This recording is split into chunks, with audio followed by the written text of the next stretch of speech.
남의 시댁 등쳐먹고 무사할 줄 알았어? 13살 며느리가 송곳 같은 눈으로 사기꾼을 노려보며 던진 말이었습니다. 곁에 선 어른들은 그 작은 입에서 나온 말에 숨을 멈췄지요. 바로 며칠 전까지만 해도 이 집은 빈 문서 한 장에 풍비박산이 난 참이었습니다. 시아버지는 역적으로 몰려 오랏줄에 묶여 끌려갔고 시어머니는 마당에 주저앉아 울기만 했지요. 그런데 그 며느리가 빈 문서를 펼쳐 들고 한 글자를 짚는 순간 사기꾼의 얼굴이 하얗게 질리기 시작했습니다. 월화야담의 이야기가 계속될 수 있도록 구독과 좋아요로 응원의 마음을 보태주세요. 자, 그럼 오늘도 감동적인 옛날 이야기 지금 바로 시작합니다. 옛날 옛적 경상도 안동 땅 외진 골짜기에 작은 기와집 한 채가 있었습니다. 한때는 제법 행세하던 집이었으나 지금은 기와가 군데군데 내려앉고 마당엔 잡초가 무성했지요. 사람들은 그 집을 두고 그저 골짜 끝 작은 집이라고만 불렀습니다. 그 집에 사는 이가 누구인지 무슨 내력이 있는지 깊이 아는 사람은 아무도 없었지요. 그 집 주인은 윤병연이라는 사람이었습니다. 나이는 50을 넘겼고 늘 말이 없었지요. 동네 사람들은 그를 두고 글줄이나 읽었다는데 영 쓸모는 없는 양반이라고 수군거렸습니다. 병연은 그런 말을 들어도 그저 빙긋 웃을 뿐 한마디도 보태지 않았지요. 여보, 또 그 낡은 책만 들여다보고 계세요? 안방에서 부인 안동댁이 핀잔을 주었습니다. 안동댁은 한때 곱던 얼굴의 주름이 깊게 패인 여인이었지요. 살림이 기울면서 손마디가 굵어지고 목소리에도 날이 섰습니다. 곳간이 비어가는데 책이 밥을 먹여줍니까? 아들놈 장가는 또 어찌 보내고요. 다 때가 있는 법이요. 병연은 그 한마디만 하고 다시 책장을 넘겼습니다. 안동댁은 답답하다는 듯 가슴을 쳤지요. 이 집에는 16, 난 외아들 정후가 있었습니다. 인물도 훤하고 마음도 고운 아이였지만 집안이 기울다 보니 혼처가 영 나서질 않았지요. 그러던 어느 날이었습니다. 이웃 마을에 사는 매파가 찾아왔습니다. 이 댁 도련님 혼처 말인데요. 마침 좋은 처자가 하나 있습니다. 안동댁의 눈이 번쩍 뜨였지요. 어느 댁 규수랍니까? 매파는 잠시 머뭇거리더니 입을 열었습니다. 그게 부모를 일찍 여인 아이라 지금은 먼 친척 집에 얹혀 산다고 합니다. 나이는 이제 13시고요. 13시요. 너무 어리지 않습니까? 어리긴 해도 야무지기가 보통이 아니라고 합니다. 살림도 곧잘하고요. 무엇보다 매파가 목소리를 낮췄습니다. 이 댁 형편의 다른 혼처는 어렵지 않겠습니까? 그 처자는 가진 게 없으니 예단도 바라지 않고요. 안동댁의 얼굴이 살짝 일그러졌지요. 가난한 집에 가난한 며느리라니 마음에 차지 않았습니다. 하지만 형편이 형편인지라 달리 방도가 없었습니다. 그래, 그 처자 이름이 무엇랍니까? 연실이라고 합니다. 박연실. 그렇게 해서 연실이 이 집에 들어오게 되었지요. 혼례라고 해봐야 단출하기 짝이 없었지요. 변변한 잔치도 없이 연실은 보따리 하나만 들고 시댁 문을 넘었습니다. 혼례 날 마당에 모인 동네 사람들은 신부를 보고 저마다 한마디씩 했습니다. 아니, 신부가 저리 어려서야 아직 어린애 아닌가. 가진 것도 없는 집끼리 만났으니 저 둘이 무얼 먹고 산담. 수군거리는 소리가 연실의 귀에도 들렸지요. 그러나 연실은 고개를 빳빳이 들고 한 걸음씩 마당을 걸었습니다. 주눅 든 기색이라곤 조금도 없었지요. 신랑 정우는 신부를 처음 보고 얼굴이 붉어졌습니다. 마음 고운 소년이라 어린 신부가 먼 길을 와서 고생할 것이 안쓰러웠지요. 먼 길 오느라 힘들었지요. 우리 집이 비록 가난하지만 내가 잘 아리다. 정후가 가만히 속삭였습니다. 연실은 그 말에 처음으로 얼굴을 살짝 붉혔지요. 예, 저도 정성을 다하겠습니다. 조촐한 혼례가 끝나고 손님들이 다 돌아간 뒤에야 집안은 비로소 조용해졌습니다. 연실은 작고 마른 아이였습니다. 그러나 눈매만은 또랑또랑해서 한 번 바라보면 속을 꿰뚫어 보는 것 같았지요. 낡은 무명 치마 저고리를 입었지만 매무새는 단정했습니다. 비록 어린 나이였지만 연실의 몸가짐에는 어딘지 모르게 기품이 배어 있었지요. 어른 앞에서 함부로 눈을 들지 않으면서도 묻는 말에는 또렷하게 답하는 것이 보통 아이와는 달랐습니다. 매파가 야무지다고 한 말이 빈말은 아니었던 것이지요. 인사 올립니다, 아버님, 어머님. 연실이 큰절을 올렸습니다. 목소리가 또렷하고 차분했지요. 병연은 그 아이를 가만히 바라보았습니다. 무언가 마음에 집히는 것이 있는 듯한 눈빛이었지요. 오냐, 먼 길 오느라 고생했다. 안동댁은 떨떠름한 표정으로 며느리를 훑어보았습니다. 보아하니 손이 야무져 보이긴 하다만 이 집 살림이 어떤지는 아느냐. 곳간은 비었고 빚은 쌓였다. 내가 와서 뭐가 달라지겠느냐. 어머님, 제가 비록 가진 것은 없으나 손발은 부지런합니다. 하나하나 해나가면 모지 일으킬 집이 어디 있겠습니까? 안동댁은 코웃음을 쳤지만 연실은 주눅 들지 않았습니다. 그날부터 연실은 새벽같이 일어나 마당을 쓸고 물을 길었지요. 시어머니가 시키지 않아도 알아서 일을 찾아 했습니다. 시집 온 지 사흘째 되던 날이었습니다. 연실은 부엌에 들어가 쌀독을 열어보고는 깜짝 놀랐지요. 바닥이 훤히 드러나 있었습니다. 어머님, 쌀이 이것밖에 없습니까? 그래, 그게 다다. 보름이나 버틸까 모르겠구나. 안동댁이 한숨을 쉬며 말했습니다. 연실은 잠시 무언가를 골똘히 셈하더니 입을 열었지요. 어머님, 이대로 가면 보름이 아니라 열흘이면 바닥납니다. 한 끼에 쓰는 쌀을 조금 줄이고 나물을 더 넣어 죽을 쑤면 20알은 버틸 수 있습니다. 그 사이에 제가 길쌈을 해서 장에 내다 팔겠습니다. 안동댁은 어이가 없다는 듯 며느리를 바라보았습니다. 길쌈, 내가 길쌈을 할 줄 안단 말이냐? 예, 친척 집에 얹혀 살 때 어깨 너머로 배웠습니다. 솜씨가 빼어나진 않아도 팔만은 합니다. 과연 연실의 손은 야물었습니다. 배틀 앞에 앉으면 어른 못지않게 빠르고 고른 천을 짜냈지요. 며칠 만에 무명 몇 피를 짜서 장에 내다 팔았는데 흥정하는 솜씨가 어찌나 야무진지 제 값을 톡톡히 받아왔습니다. 이 천이 한 필에 얼마라고요? 옆 가게는 같은 천을 이 값에 팔던데요. 이 값을 못 쳐주시면 저 가게로 가겠습니다. 장사꾼들도 어린 연실의 셈 앞에서는 함부로 값을 후려치지 못했지요. 연실은 그렇게 번 돈으로 쌀을 사고 남는 것은 한 푼, 두 푼 모았습니다. 어머님, 오늘 장에서 받은 돈이 이만큼이고 쌀을 사고 남은 것이 이만큼입니다. 이걸 모아두면 다음 달빚 이자라도 막을 수 있습니다. 안동댁은 며느리가 내미는 돈을 받아 들고 말없이 바라보았습니다. 처음으로 그 어린 며느리가 조금 달리 보이기 시작했지요. 그러나 아직은 마음을 다 열지 못했습니다. 가난이 너무 오래 이어진 탓에 안동댁의 마음은 돌처럼 굳어 있었으니까요. 그런데 연실에게는 남다른 버릇이 하나 있었습니다. 무엇이든 숫자로 셈하는 버릇이었지요. 쌀이 몇 대 남았는지, 장에 내다 팔 물건 값이 얼마인지, 빚이 얼마나 쌓였는지를 손가락을 꼽아가며 셈했습니다. 그것도 어찌나 빠르고 정확한지 어른들도 혀를 내두를 정도였지요. 하루는 연실이 곳간을 정리하다가 묵은 장부 하나를 발견했습니다. 먼지가 뽀얗게 앉은 낡은 책이었지요.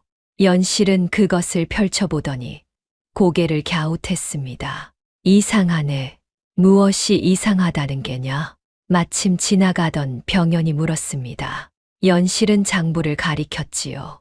아버님, 이 장부에 적힌 셈이 맞질 않습니다. 여기 들어온 것과 나간 것을 더하면 남는 것이 이만큼이어야 하는데 실제로 적힌 것은 이만큼입니다. 누군가 중간에서 빼돌린 듯합니다. 병연의 눈이 가늘어졌습니다. 그 낡은 장부는 몇 해 전 이 집 살림을 맡아보던 자가 쓰던 것이었지요.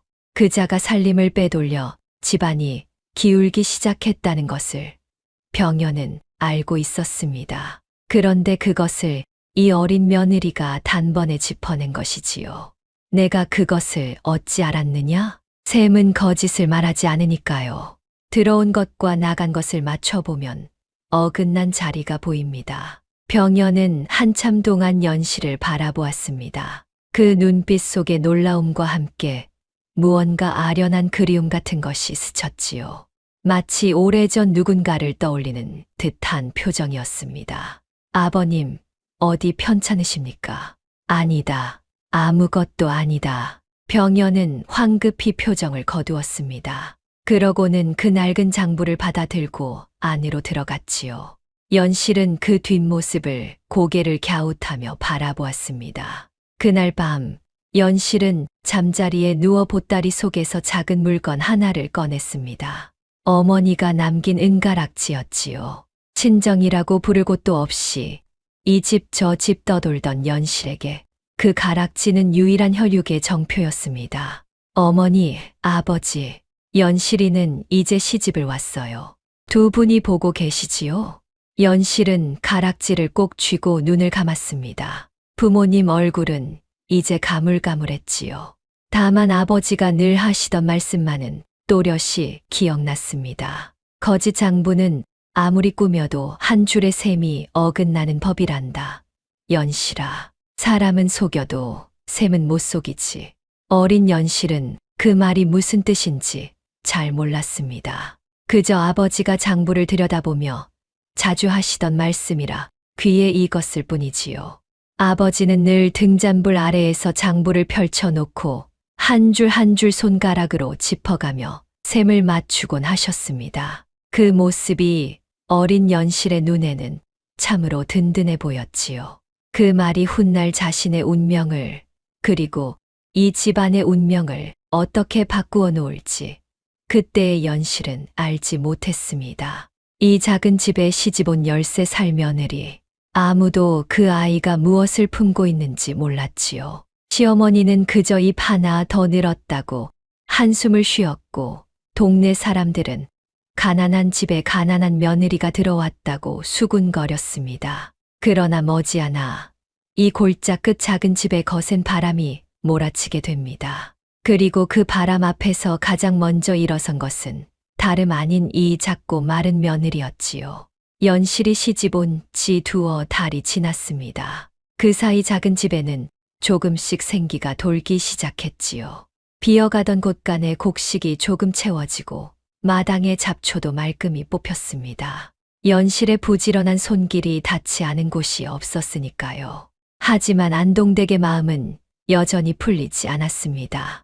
며느리가 아무리 일을 잘해도 가난이 뼈에 사무친 탓에 좀처럼 웃지 못했지요. 어머님, 오늘은 날이 좋으니 묵은 이불을 빨아 널까 합니다. 내 마음대로 하려무나. 안동댁은 늘 그런 식으로 무뚝뚝하게 답했습니다. 연실은 그래도 서운한 기색 없이 묵묵히 일을 했지요.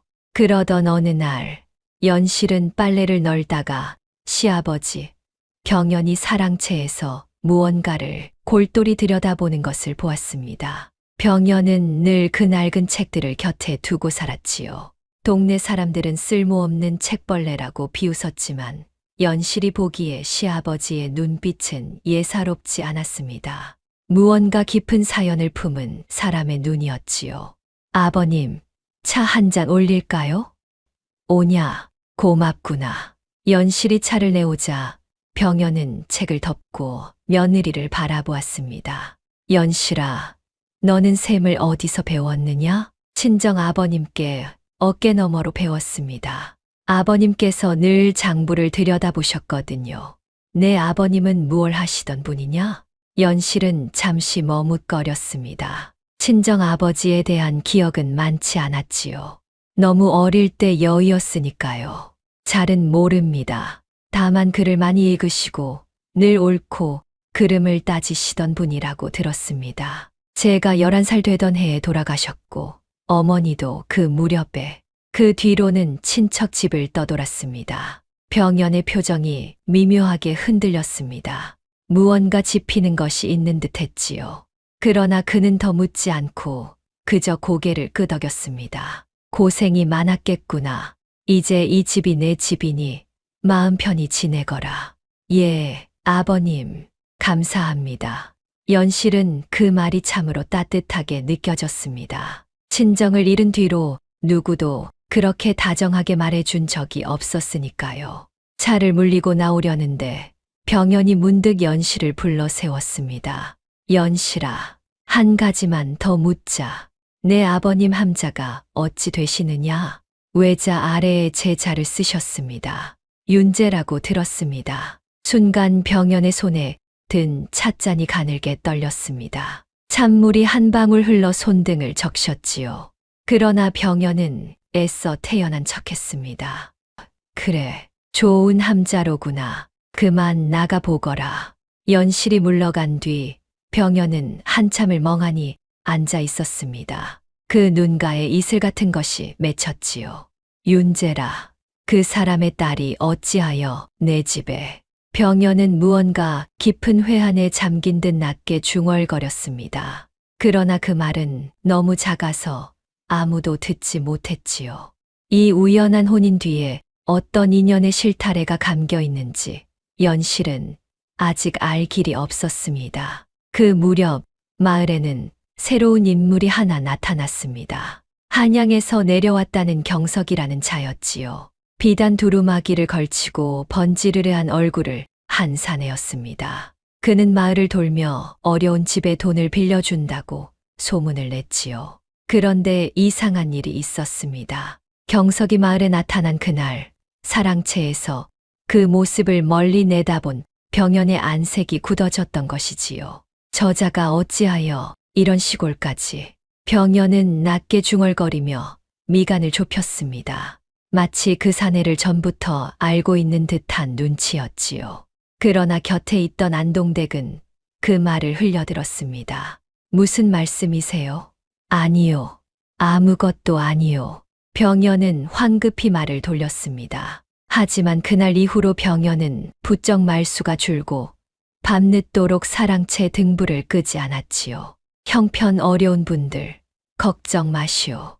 이 경석이가 후한 이자로 빌려드리리다. 급할 때 쓰고 천천히 갚으면 되는 것이요. 사람들은 처음에는 반신반의했습니다. 하지만 경석이 실제로 몇몇 집에 선뜻 돈을 빌려주자 차츰 그를 믿기 시작했지요. 경석은 마을 사람들에게 술도 사고 떡도 돌리며 인심 좋은 양반 행세를 했습니다. 사람들은 그를 두고 한양에서 온 후덕한 어른이라며 칭송했지요. 그러나 연실은 그 사내를 처음 보았을 때부터 어쩐지 마음이 깨름칙했습니다. 어머님, 저 사람 눈빛이 이상합니다. 남을 돕는 사람의 눈빛이 아닙니다. 어허, 어디서 어른을 두고 함부로 말하느냐. 저분이 우리 같은 가난한 사람들을 도와주신다지 않느냐. 안동댁은 며느리를 나무랐습니다. 사실 안동댁은 속으로 그 경석에게 돈을 빌릴까 궁리하던 참이었지요. 빚이자가 자꾸 밀려서 어디서든 급한 돈을 구해야 했으니까요. 며칠 뒤 안동댁은 끝내 경석을 찾아갔습니다. 연실이 한사코 말렸지만 소용없었지요. 어머님, 제발 다시 생각해 보십시오. 저 사람은 믿을 수 없습니다. 내가 무얼 안다고 그러느냐. 빚이자가 밀려서 이대로 가면 이 집까지 넘어가게 생겼다. 급한 불부터 꺼야 하지 않겠느냐. 안동댁은 경석에게서 돈을 빌렸습니다. 경석은 웃는 낯으로 선뜻 돈을 내주었지요. 걱정 마시오, 부인. 이자도 후하게 쳐드릴 테니. 자, 여기 차용 문서에 손도장만 찍으시면 됩니다. 안동댁은 그를 잘 몰랐습니다. 그저 경석이 일러주는 대로 문서에 손도장을 찍었지요. 그때 연실이 곁에 있었더라면 그 문서를 한자 한자 살펴보았겠지만 마침 연실은 장에 나가 있었습니다. 이제 됐습니다. 천천히 갚으시면 됩니다. 경석은 문서를 챙겨 품에 넣고는 입꼬리를 슬쩍 올렸습니다. 그 웃음 속에 무언가 음흉한 것이 숨어 있었지만 안동댁은 알아채지 못했지요. 그날 밤 경석은 마을 어귀 주막에 묵으며 한 사내와 은밀히 만났습니다. 검은 갓을 깊이 눌러쓴 사내였지요. 그 집에 문서를 박았느냐? 예, 날이 손도장까지 받아냈습니다. 이제 때가 되면 그 집은 통째로 우리 것이 됩니다. 좋다. 그 윤병현이라는 자, 절대 방심해서는 안 된다. 그 자가 한양에서 무얼 하던 자인지 잊었느냐? 어찌 잊겠습니까? 하지만 이제 늙고 힘없는 시골 영감일 뿐입니다. 게다가 그 집은 이미 풍비박산이 나기 직전이니 손가락 하나 까딱하면 무너집니다. 검은 갓의 사내는 낮게 웃었습니다. 방심은 금물이다. 그자가 가진 그것을 반드시 찾아내야 한다. 그것이 세상에 나오는 날엔 우리 모두 끝장이야. 경석은 고개를 깊이 숙였지요. 두 사람이 무슨 음모를 꾸미는지 그 작은 집 식구들은 까맣게 모르고 있었습니다. 장에서 돌아온 연실은 시어머니가 돈을 빌렸다는 말을 듣고 가슴이 철렁했습니다. 어머님, 그 문서를 제가 한번 볼 수 있을까요? 문서는 그 사람이 가져갔다. 우리한테는 베껴준 것이 한 장 있다만 연실은 그 베껴준 문서를 받아들고 꼼꼼히 살펴보았지요. 그런데 어딘가 이상했지요. 빌린 돈의 액수 옆에 적힌 글자가 어쩐지 어색했습니다. 어머님, 빌리신 돈이 정확히 얼마입니까? 50냥이다. 분명히 50냥을 받았다. 연실은 문서를 등잔불에 비춰가며 살펴보았습니다. 액수를 적은 자리에 먹빛이 미묘하게 달랐지요. 마치 원래 적힌 글자 위에 다른 글자를 더 쓴 것처럼 말입니다. 어머님, 이 문서를 보십시오. 여기 액수를 적은 먹빛이 다른 글자와 다릅니다. 누군가 나중에 손을 댄 것입니다. 그게 무슨 말이냐?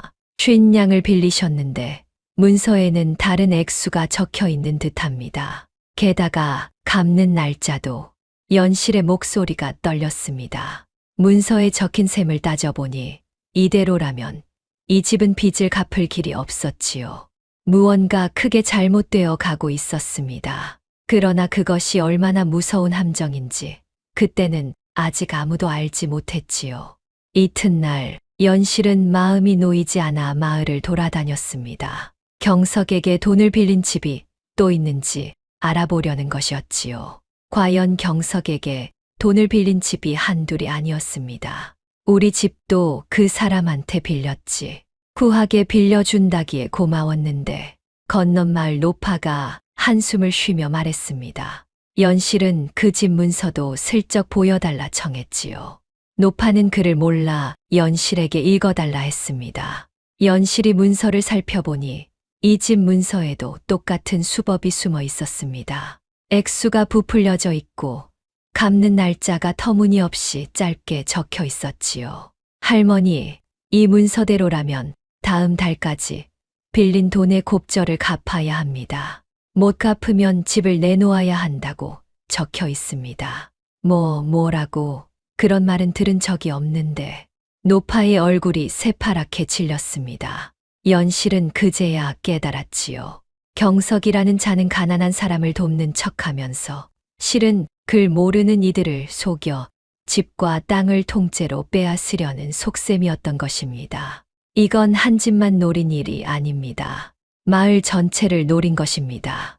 연실은 등골이 서늘해졌습니다. 어서 시아버지께 이 일을 알려야겠다고 생각했지요.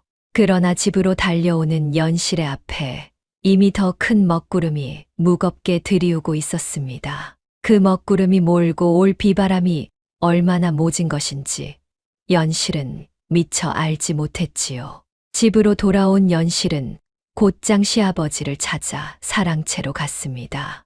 마침 병현은 그 낡은 책을 펼쳐 든 채 깊은 생각에 잠겨 있었지요. 아버님, 드릴 말씀이 있습니다. 그 경석이라는 자가 마을 사람들을 속여 집과 땅을 빼앗으려 합니다. 위조한 문서로요.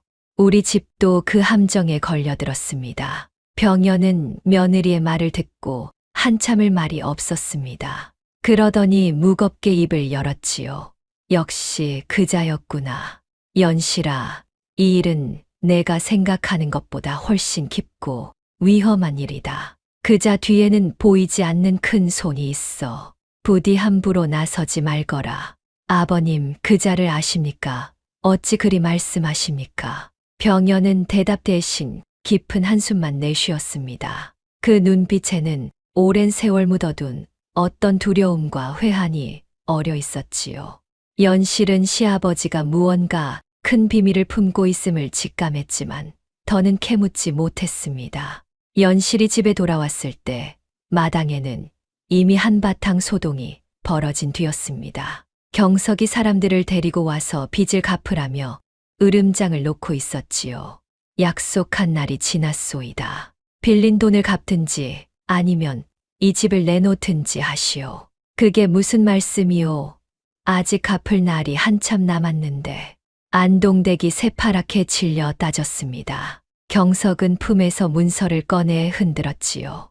여기 문서에 똑똑히 적혀 있소. 보름 안에 갚기로 하지 않았소.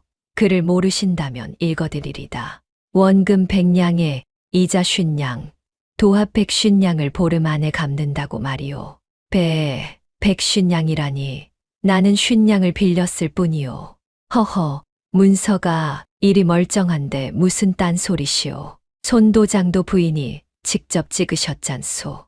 안동댁은 억울해서 발을 굴렀지만 그를 모르니 문서를 두고 따질 수가 없었습니다. 바로 그때 연실이 앞으로 나섰지요. 그 문서 제가 좀 보겠습니다. 경석은 어린 며느리를 보고 코웃음을 쳤습니다. 이 조그만 계집애가 뭘 안다고 나서느냐. 저리 비켜라. 어린아이라고 셈을 못하는 것은 아닙니다. 그 문서를 보여주십시오. 정당한 빚이라면 제가 따질 것도 없지 않겠습니까? 연실의 또랑또랑한 목소리에 경석은 잠시 멈칫했습니다. 구경하던 동네 사람들도 웅성거렸지요. 경석은 마지못해 문서를 내밀었습니다. 어차피 어린 계집애가 무얼 알겠느냐는 심산이었지요.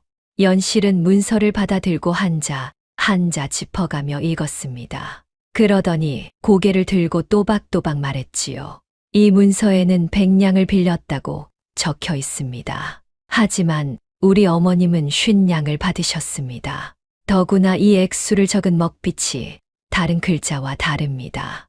누군가 50냥이라고 적힌 것 위에 획을 더해 100냥으로 고친 것입니다.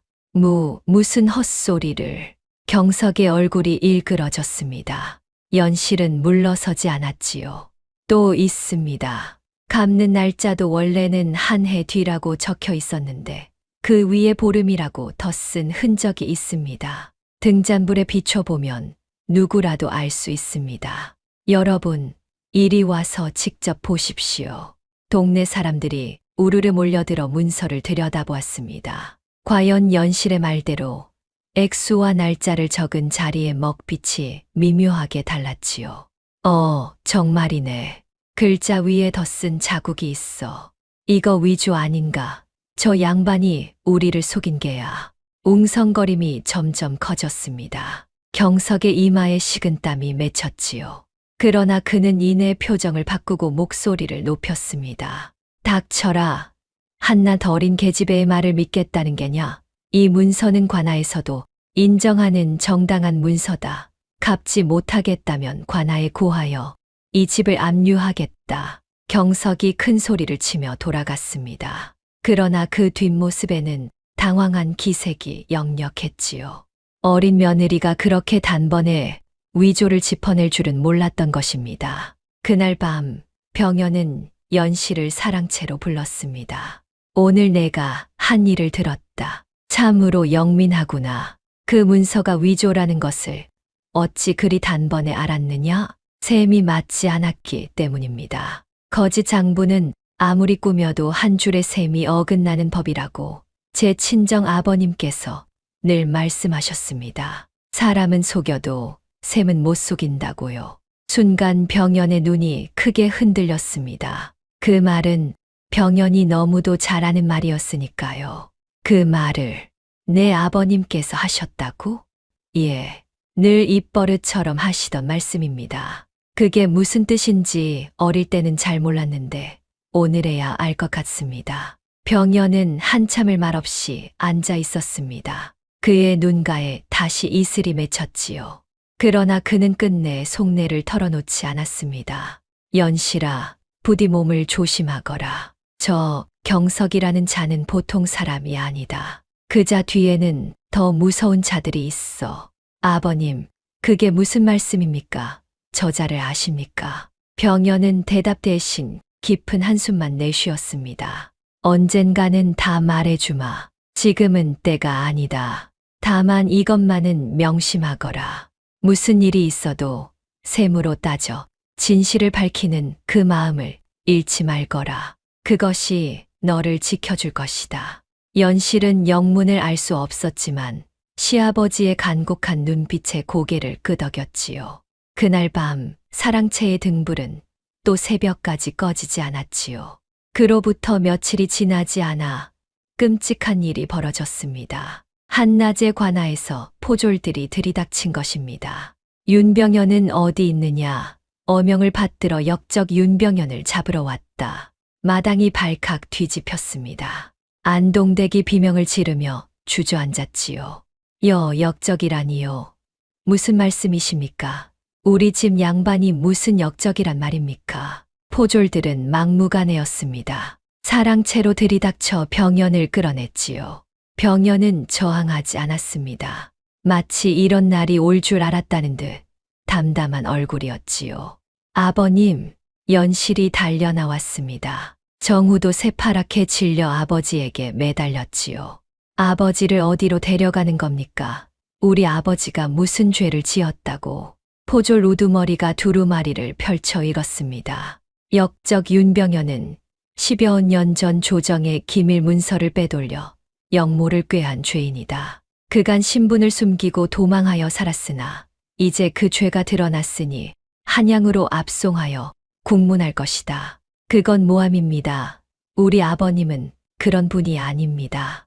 연실이 울부짖었지만 소용없었습니다. 병연은 오랏줄에 묶인 채 끌려갔지요. 끌려가면서 병연은 연실을 돌아보았습니다. 그 눈빛에는 두려움이 아니라 무언가 간절한 당부가 담겨 있었지요. 연실아, 사랑채, 그 책들을 잘 간수하거라. 알겠느냐? 아버님, 아버님.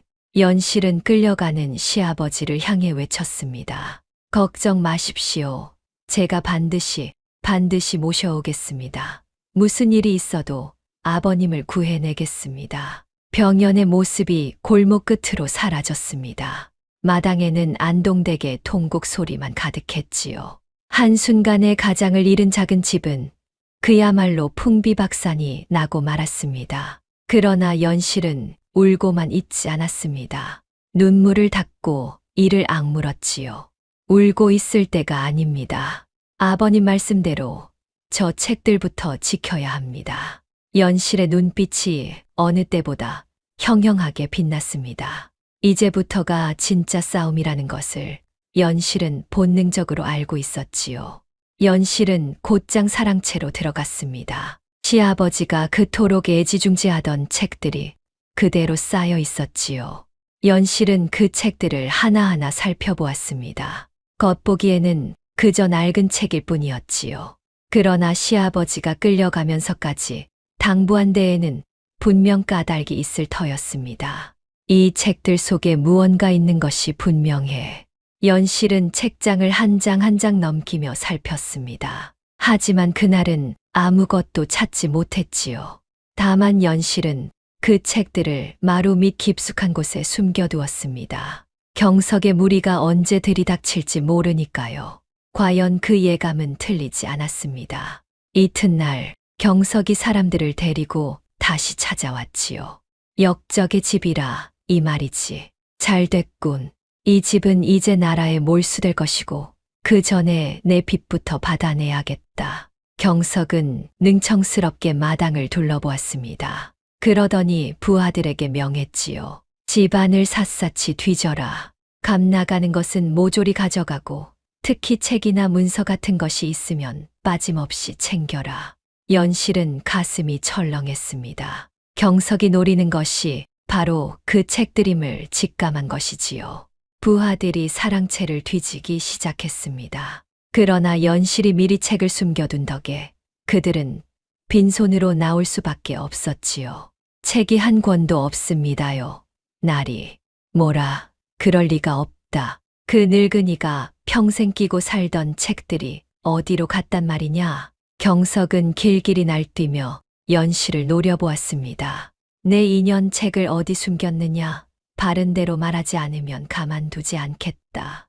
연실은 조금도 떨지 않고 경석을 마주 보았습니다. 무슨 책 말씀입니까? 포졸들이 다 가져갔는지 저는 모릅니다. 그리고 날이 남의 시댁을 등쳐먹고도 무사할 줄 아십니까? 저 문서가 위조라는 것은 이미 온 동네가 다 압니다. 이 인연이 경석이 손을 치켜들었지요. 그러나 구경하던 동네 사람들의 눈이 무서워 차마 어린 며느리를 때리지는 못했지요. 경석은 분을 참지 못하고 씩씩거리며 돌아갔습니다. 두고 보자. 내년이 언제까지 그리 당돌할 수 있는지. 경석이 물러간 뒤 안동댁이 연실의 손을 잡았습니다. 그 손이 가늘게 떨리고 있었지요. 얘야, 무섭지도 않으냐. 어찌 저런 자 앞에서 그리 당당하게. 어머님, 무섭습니다. 하지만 우리가 겁먹고 물러서면 저들은 더 기고만장해집니다. 아버님을 구하려면 우리가 먼저 무너지면 안 됩니다. 안동댁은 며느리의 얼굴을 가만히 바라보았습니다.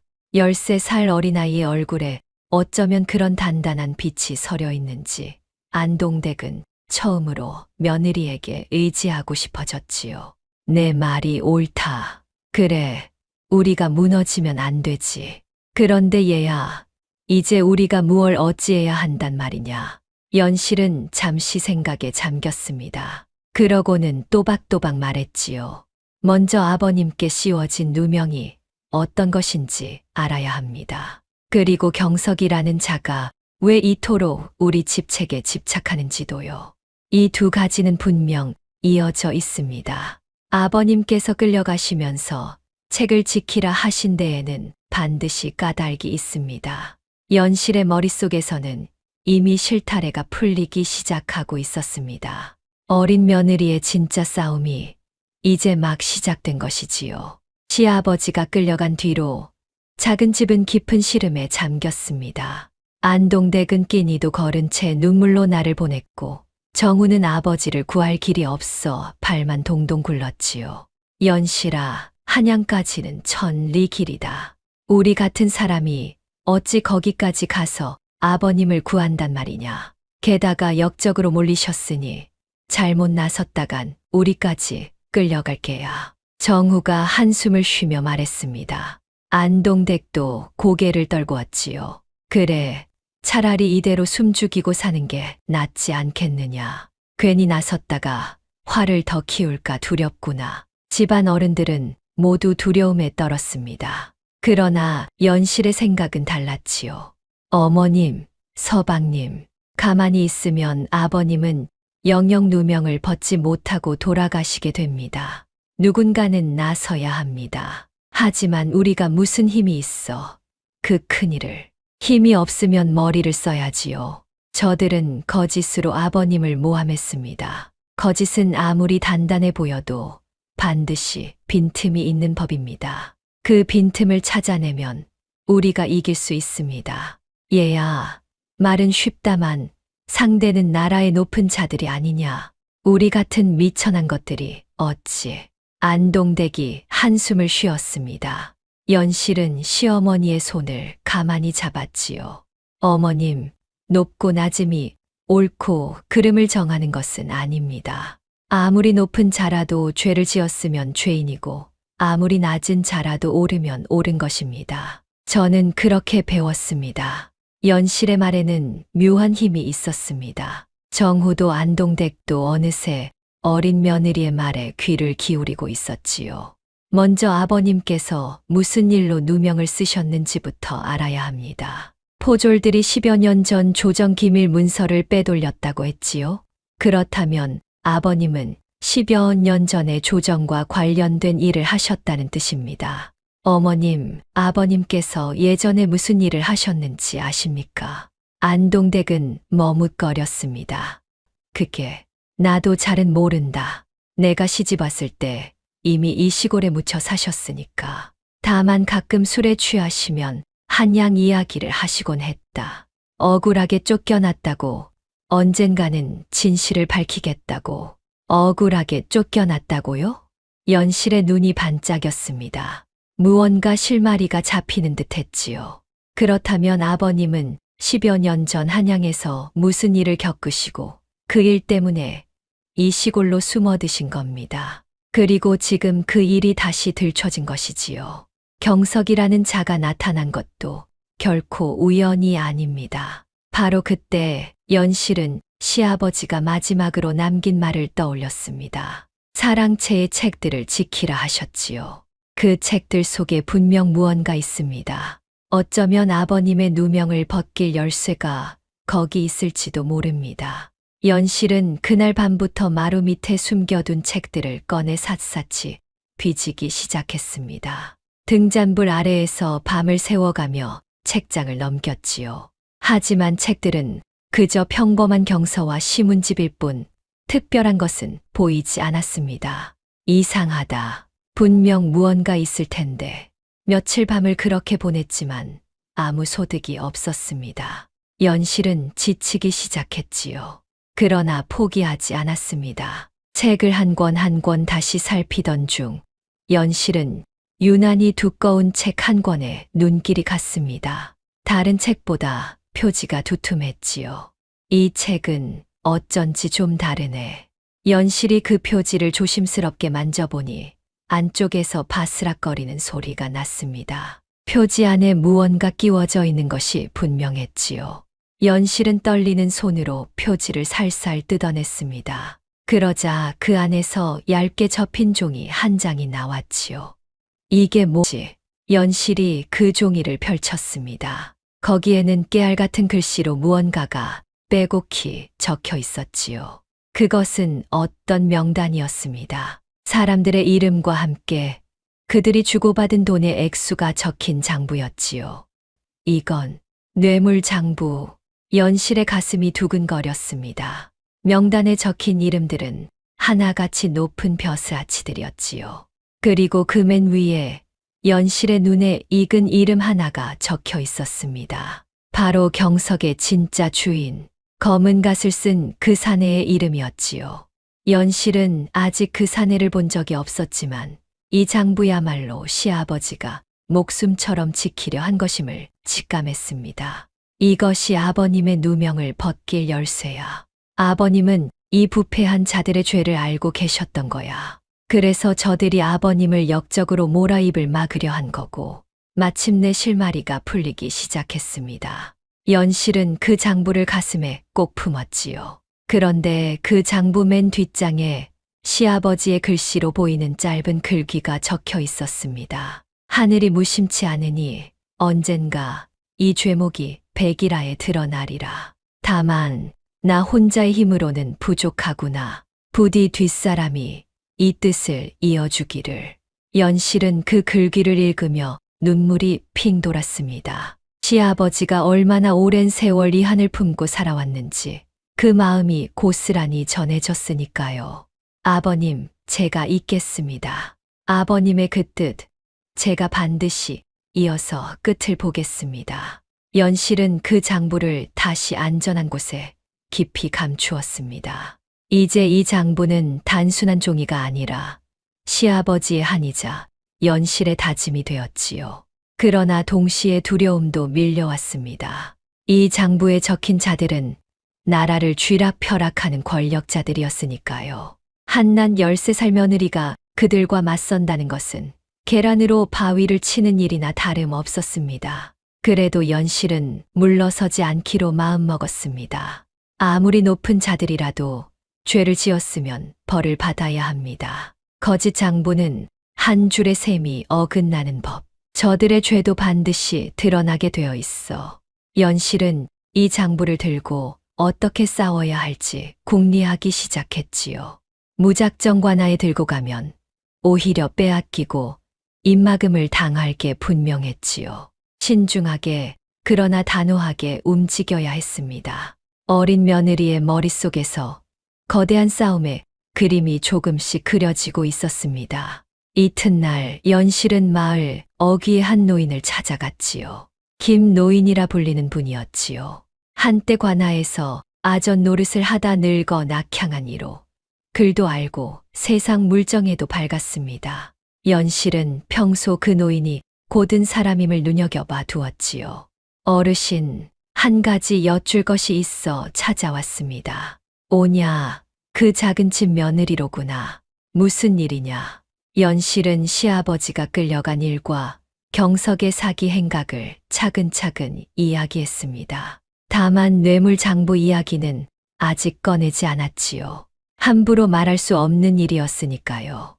어르신, 누명을 쓴 사람이 그 누명을 벗으려면 어찌해야 합니까? 김 노인은 한참을 생각하더니 입을 열었습니다.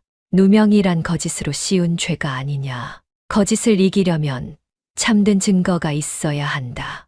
그리고 그 증거를 올바른 자에게 전해야 하지. 썩은 관아에 가져가면 도리어 묻혀버린다.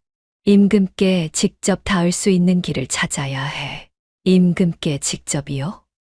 그래, 나라에는 신문고라는 것이 있고 암행어사라는 것도 있다. 백성의 억울함을 임금께 전하는 길이지. 다만 그 길에 닿기가 쉽지 않을 뿐이다. 연실은 그 말을 가슴에 새겼습니다. 김 노인은 연실의 영민함을 알아보고 앞으로 도울 일이 있으면 돕겠노라 약속했지요.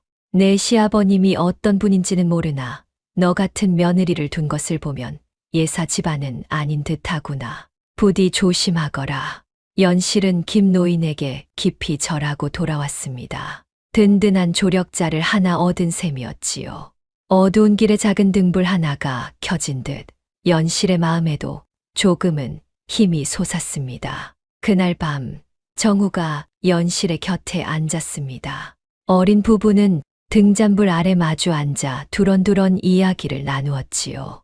연실아, 너는 어찌 그리 강하냐? 나는 아버지가 끌려가신 뒤로 밤마다 무서워 잠을 못 이루는데. 연실은 잠시 말이 없다가 나직이 입을 열었습니다. 서방님, 저도 무섭습니다. 다만 저는 어릴 때 부모를 한꺼번에 잃었습니다. 그때 아무것도 할 수 없어 그저 울기만 했던 것이 두고두고 한이 됩니다. 그래서 이번에는 울고만 있지 않으려고요. 아버님만은 꼭 지켜드리고 싶습니다. 너의 부모님은 어찌 돌아가셨느냐? 연실은 고개를 저었습니다. 잘 모릅니다. 제가 11살 때 갑자기 집에 변고가 생겼습니다. 아버님이 먼저 돌아가시고 어머님도 시름시름 앓다 뒤따라 가셨지요. 친척들 말로는 아버님이 무슨 일에 휘말리셨다고 하는데 저는 어려서 영문을 몰랐습니다. 다만 그 뒤로 집안이 풍비박산이 나서 저는 이 집 저 집 떠돌게 되었습니다. 정후는 가슴이 아팠지요. 자기 집안과 어쩌면 그리 닮은 사연인지 묘한 생각이 들었지요. 이상하구나. 너의 친정도 무슨 일에 휘말려 풍비박산이 나고 우리 집도 지금 그렇고. 연실도 그 말에 문득 가슴이 서늘해졌습니다. 그러나 그때는 그저 우연이려니 했지요. 두 집안이 같은 뿌리에서 비롯된 한을 품고 있다는 것을 연실은 아직 알지 못했습니다. 서방님, 어서 주무십시오. 내일부터 할 일이 많습니다. 아버님을 구하려면 우리가 정신을 바짝 차려야 합니다. 연실은 정우를 다독였습니다. 어린 아내의 단단함에 정우는 부끄러우면서도 든든했지요. 그날 밤 두 사람은 서로에게 의지하며 깊은 정을 나누었습니다. 비록 어린 부부였지만 험한 세상을 함께 헤쳐나갈 동지가 된 것이지요. 뇌물 장부를 손에 넣은 연실은 이제 그것을 어떻게 쓸지 고민했습니다. 무작정 들고 나서면 빼앗기기 십상이었지요. 먼저 경석 무리의 정체를 더 알아내고 동네 사람들의 마음을 모아야 했습니다. 연실은 먼저 경석에게 사기당한 집들을 하나하나 찾아다녔습니다. 건넌마을 노파, 산밑 호라비, 주막집 주모까지 모두 그를 몰라 경석에게 속아 위조 문서에 손도장을 찍은 이들이었지요. 할머니, 그 문서를 제게 보여주십시오. 제가 어디가 잘못되었는지 짚어드리겠습니다. 연실은 집집마다 다니며 위조 문서의 허점을 일일이 밝혀냈습니다.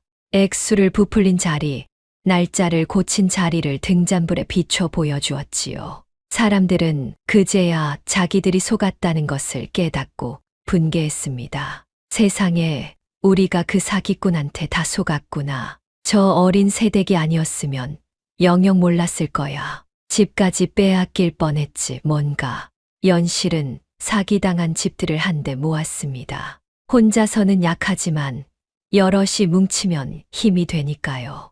그 과정에서 연실은 사람들의 신망을 얻었습니다. 산밑 호라비는 연실 덕에 빼앗길 뻔한 밭을 지켰고 주막집 주모는 부풀려진 빚을 바로잡았지요. 사람들은 어린 연실을 두고 입을 모아 칭찬했습니다. 저 새댁은 어찌 저리 셈이 밝은지 글자 위에 더 쓴 것까지 귀신같이 잡아내잖아. 13살이라는데 웬만한 어른보다 야무지다니까. 저런 며느리를 둔 집은 복받은 게야. 연실의 이름은 어느새 온 마을에 퍼졌습니다. 처음엔 가난한 집에 가난한 며느리가 들어왔다고 수군대던 사람들이 이제는 연실을 우러러보게 되었지요. 여러분, 우리가 따로따로 당하면 저들에게 집니다. 하지만 다 함께 들고 일어나면 저들도 함부로 못합니다. 우리 모두의 문서를 모아 이것이 위조라는 것을 관아에 함께 고합시다. 사람들은 연실의 말에 용기를 얻었습니다. 그러나 막상 관아에 가는 일은 쉽지 않았지요. 경석이 이미 고을 사또와 한통속이었으니까요. 연실이 사람들을 데리고 관아에 갔을 때 사또는 도리어 호통을 쳤습니다. 한낱 빈 문서를 두고 무슨 소란이냐. 문서에 손도장을 찍었으면 갚는 것이 도리이거늘 어디서 때를 쓰는 게냐. 사또, 이 문서들은 위조되었습니다. 액수와 날짜가 고쳐졌습니다. 직접 살펴보십시오. 연실이 문서를 내밀었지만 사또는 거들떠보지도 않았지요. 내 2년 어린 것이 감히 관아에서 함부로 입을 놀리느냐. 썩 물러가지 못할까. 사또가 호통을 치며 포졸들을 시켜 사람들을 내쫓았습니다. 함께 갔던 마을 사람들은 겁을 먹고 뒷걸음질 쳤지요. 그러나 연실만은 물러서지 않고 또박또박 말했습니다. 사또, 오늘 이 자리에서 진실을 외면하셨음을 백성들이 다 보았습니다. 훗날 이 일이 어찌 될지는 두고 보면 알 것입니다. 저 전현이 어서 끌어내지 못하느냐. 연실은 분했지만 사또가 경석과 한패임을 확인한 것만으로도 소득이 있었습니다. 이 고을 관하로는 안 되겠다는 것을 깨달았지요. 역시 이 고을에서는 안 되겠어. 더 높은 곳, 임금께 닿는 길을 찾아야 해. 연실은 김 노인을 다시 찾아갔습니다. 노인은 연실의 이야기를 듣고 고개를 끄덕였지요. 내 말이 옳다. 이 고을 사또가 썩었으니 여기서는 100번 고해도 소용없다. 마침 내가 들으니 곧 이 지방에 암행어사가 내려온다는 소문이 있다. 암행어사요? 그래. 임금께서 몰래 보내시는 어사다. 백성의 억울함을 살피고 탐관오리를 벌하는 분이지. 다만 어사는 신분을 숨기고 다니니 누가 어사인지 알 수가 없다. 그것이 어렵지. 연실의 눈이 반짝였습니다. 암행어사라면 이 거대한 음모를 임금께 전할 수 있을 터였지요. 문제는 그 어사를 어떻게 찾아 만나느냐 하는 것이었습니다. 어르신, 어사가 언제쯤 어디로 온다고 합니까? 그건 아무도 모른다. 다만 어사는 늘 남루한 차림으로 다니며 민심을 살핀다고 하더구나. 거지나 떠돌이 행세를 하면서 말이다. 연실은 그 말을 가슴에 새겼습니다. 그날부터 연실은 장터며 주막이며 사람이 많이 모이는 곳을 유심히 살피기 시작했지요. 혹시 어사가 변장하고 나타날까 해서였습니다. 그러던 어느 날이었습니다. 장터에서 한 남루한 차림의 나그네가 주막에 들렀지요. 행색은 거지꼴이었지만 눈빛만은 예사롭지 않았지요. 연실은 그 나그네를 유심히 지켜보았습니다. 그 나그네는 주막에서 국밥을 한 그릇 시키더니 주모와 이런저런 이야기를 나누었습니다. 그런데 그 묻는 말이 예사롭지 않았지요. 요즘 이고을 인심은 어떻소? 사또는 백성을 잘 보살피시오? 주모는 한숨을 쉬며 답했습니다. 말도 마시오. 요즘 한양에서 온 경석이란 자가 사람들을 등쳐먹는데 사또가 그자와 한패라 아무도 못 건드린다오. 나그네의 눈이 가늘어졌습니다. 무언가를 깊이 새기는 듯한 눈빛이었지요. 그 모습을 본 연실은 가슴이 두근거렸습니다. 저분이 혹시 연실은 조심스럽게 그 나그네에게 다가갔습니다. 그러나 함부로 정체를 묻거나 장부를 내보일 수는 없었지요. 만약 어사가 아니라 경석의 끈아풀이라면 모든 것이 수포로 돌아갈 테니까요. 연실은 신중하게 그를 시험해 보기로 했습니다. 나그네 어른 시장하시지요. 제가 떡을 좀 드릴까요? 연실이 떡을 내밀자 나그네는 빙긋 웃었습니다. 어린 새댁이 마음씨가 곱구나. 헌데 이 떡을 거저 주는 게냐? 예, 배고픈 분께 한 끼 대접하는 것은 당연한 도리지요. 제 친정 아버님께서 늘 그리 가르치셨습니다. 어려운 사람을 보면 외면하지 말라고요. 나그네는 떡을 받아 들고 연실을 가만히 바라보았지요. 그 눈빛에 흥미로운 빛이 스쳤지요. 내 친정 아버님은 훌륭한 분이셨던 모양이구나. 헌데 어찌 이 어린 나이에 시집을 왔느냐? 연실은 잠시 망설이다가 조심스럽게 자기 사정을 이야기했습니다. 다만 뇌물장부 이야기는 꺼내지 않았지요. 아직 이 나그네를 다 믿을 수 없었으니까요.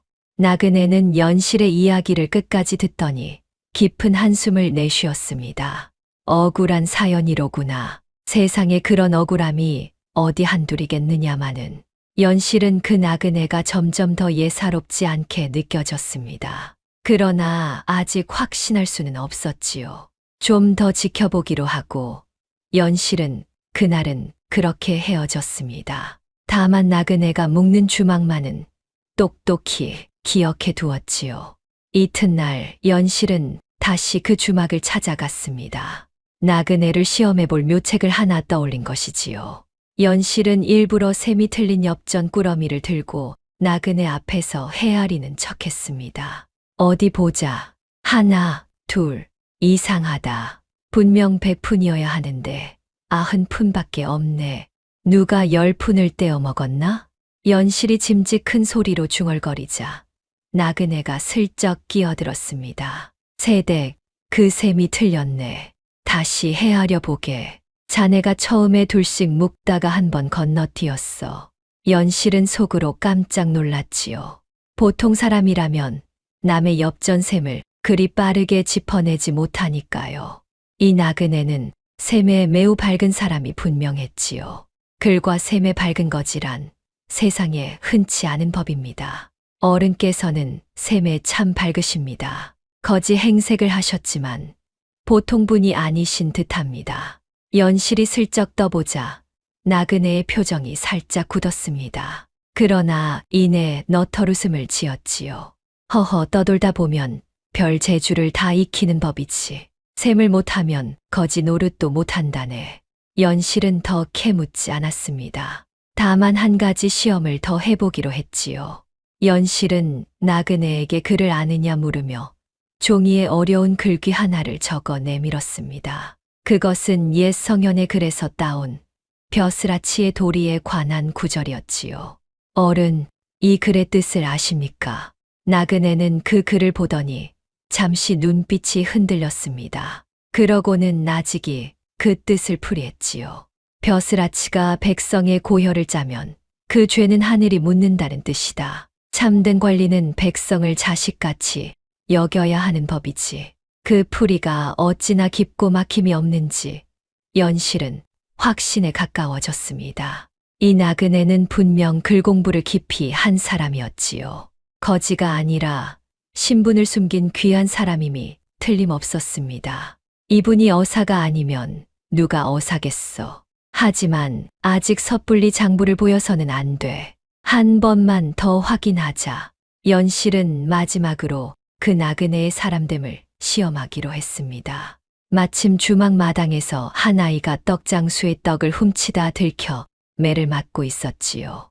배가 고파 떡을 훔친 가엾은 아이였습니다. 떡장수가 아이를 모질게 때리자 나그네가 벌떡 일어났습니다. 그만두시오.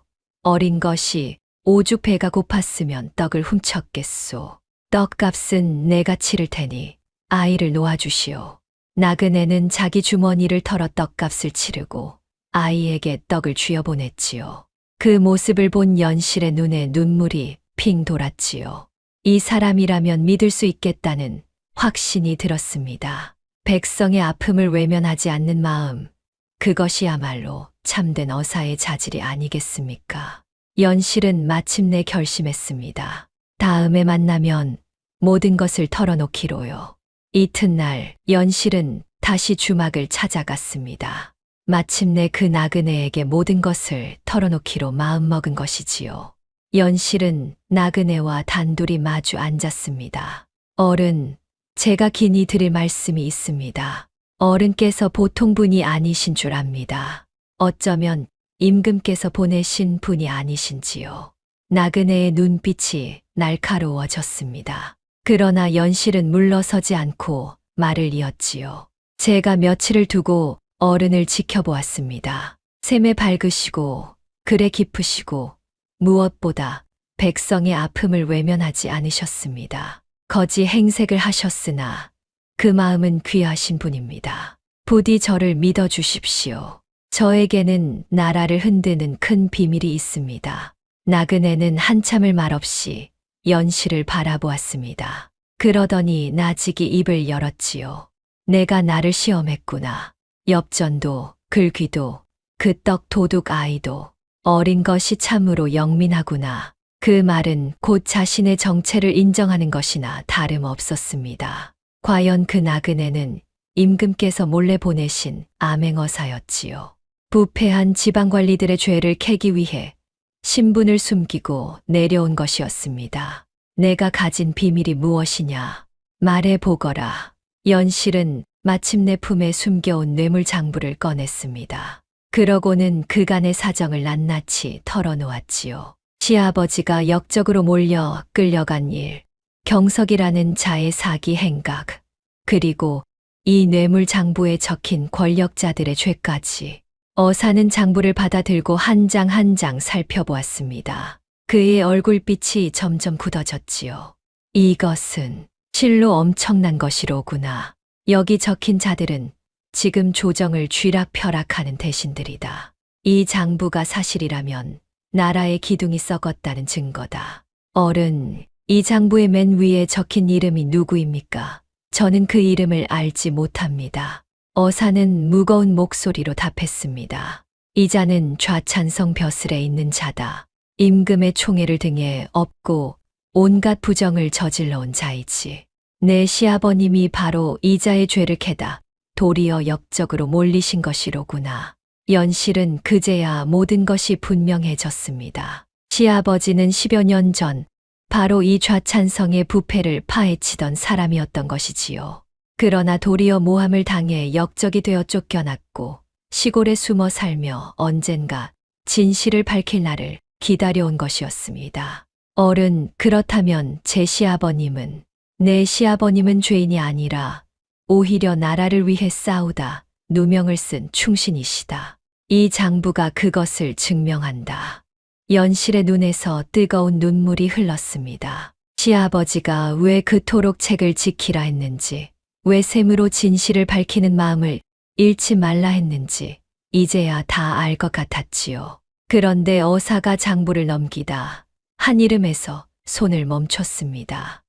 잠깐, 이 이름은 어사가 가리킨 것은 장부 한 귀퉁이에 작게 적힌 이름이었습니다. 윤재라는 이름이었지요. 세댁, 혹 이 윤재라는 이름을 아느냐? 연실은 가슴이 철렁했습니다. 그것은 제 친정 아버님의 함자입니다. 어찌 그 이름이 거기에? 어사의 표정이 무겁게 가라앉았습니다. 이 장부에 따르면 윤재라는 이도 10여 년 전 좌찬성의 죄를 함께 캐던 사람이로구나. 내 시아버님과 같은 편이었어. 그런데 좌찬성 일파에게 똑같이 화를 입은 듯하다.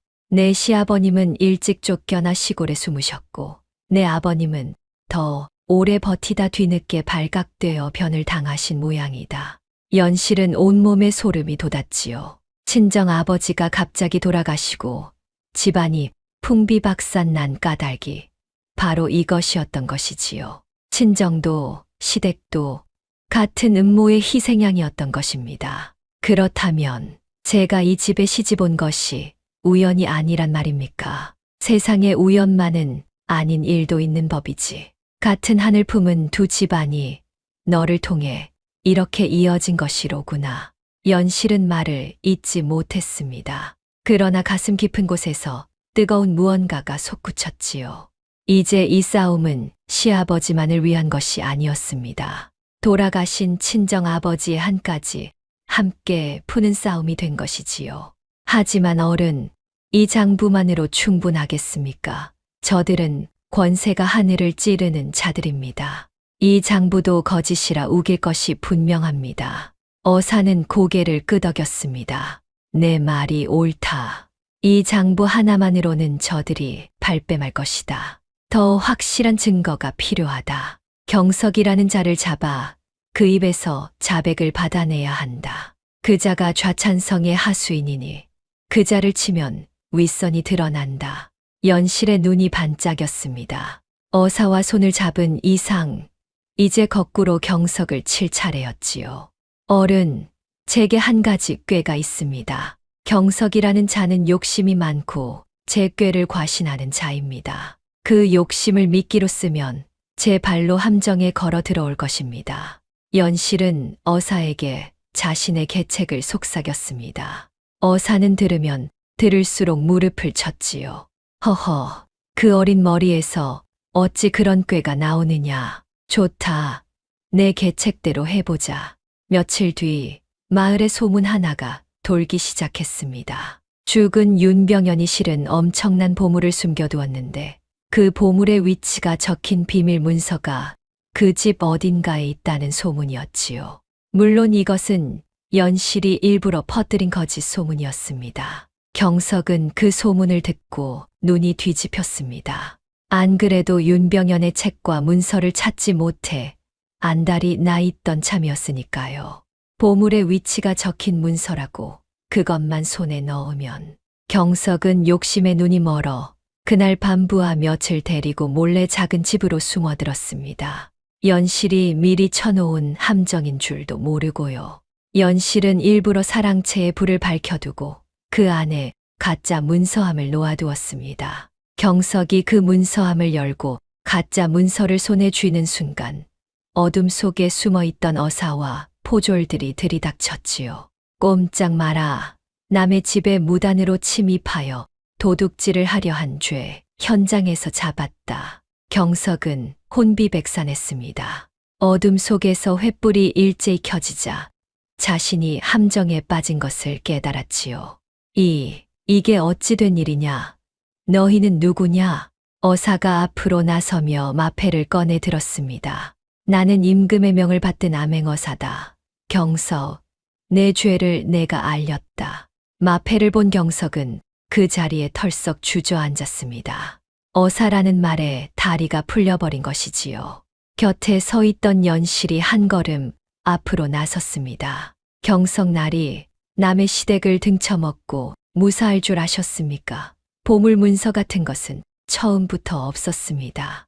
나리의 욕심이 나리를 여기로 끌고 온 것입니다. 경석은 어린 며느리를 보며 부들부들 떨었습니다. 자기를 이 함정에 빠뜨린 것이 바로 이 13살 계집아이라는 것을 그제야 깨달은 것이지요.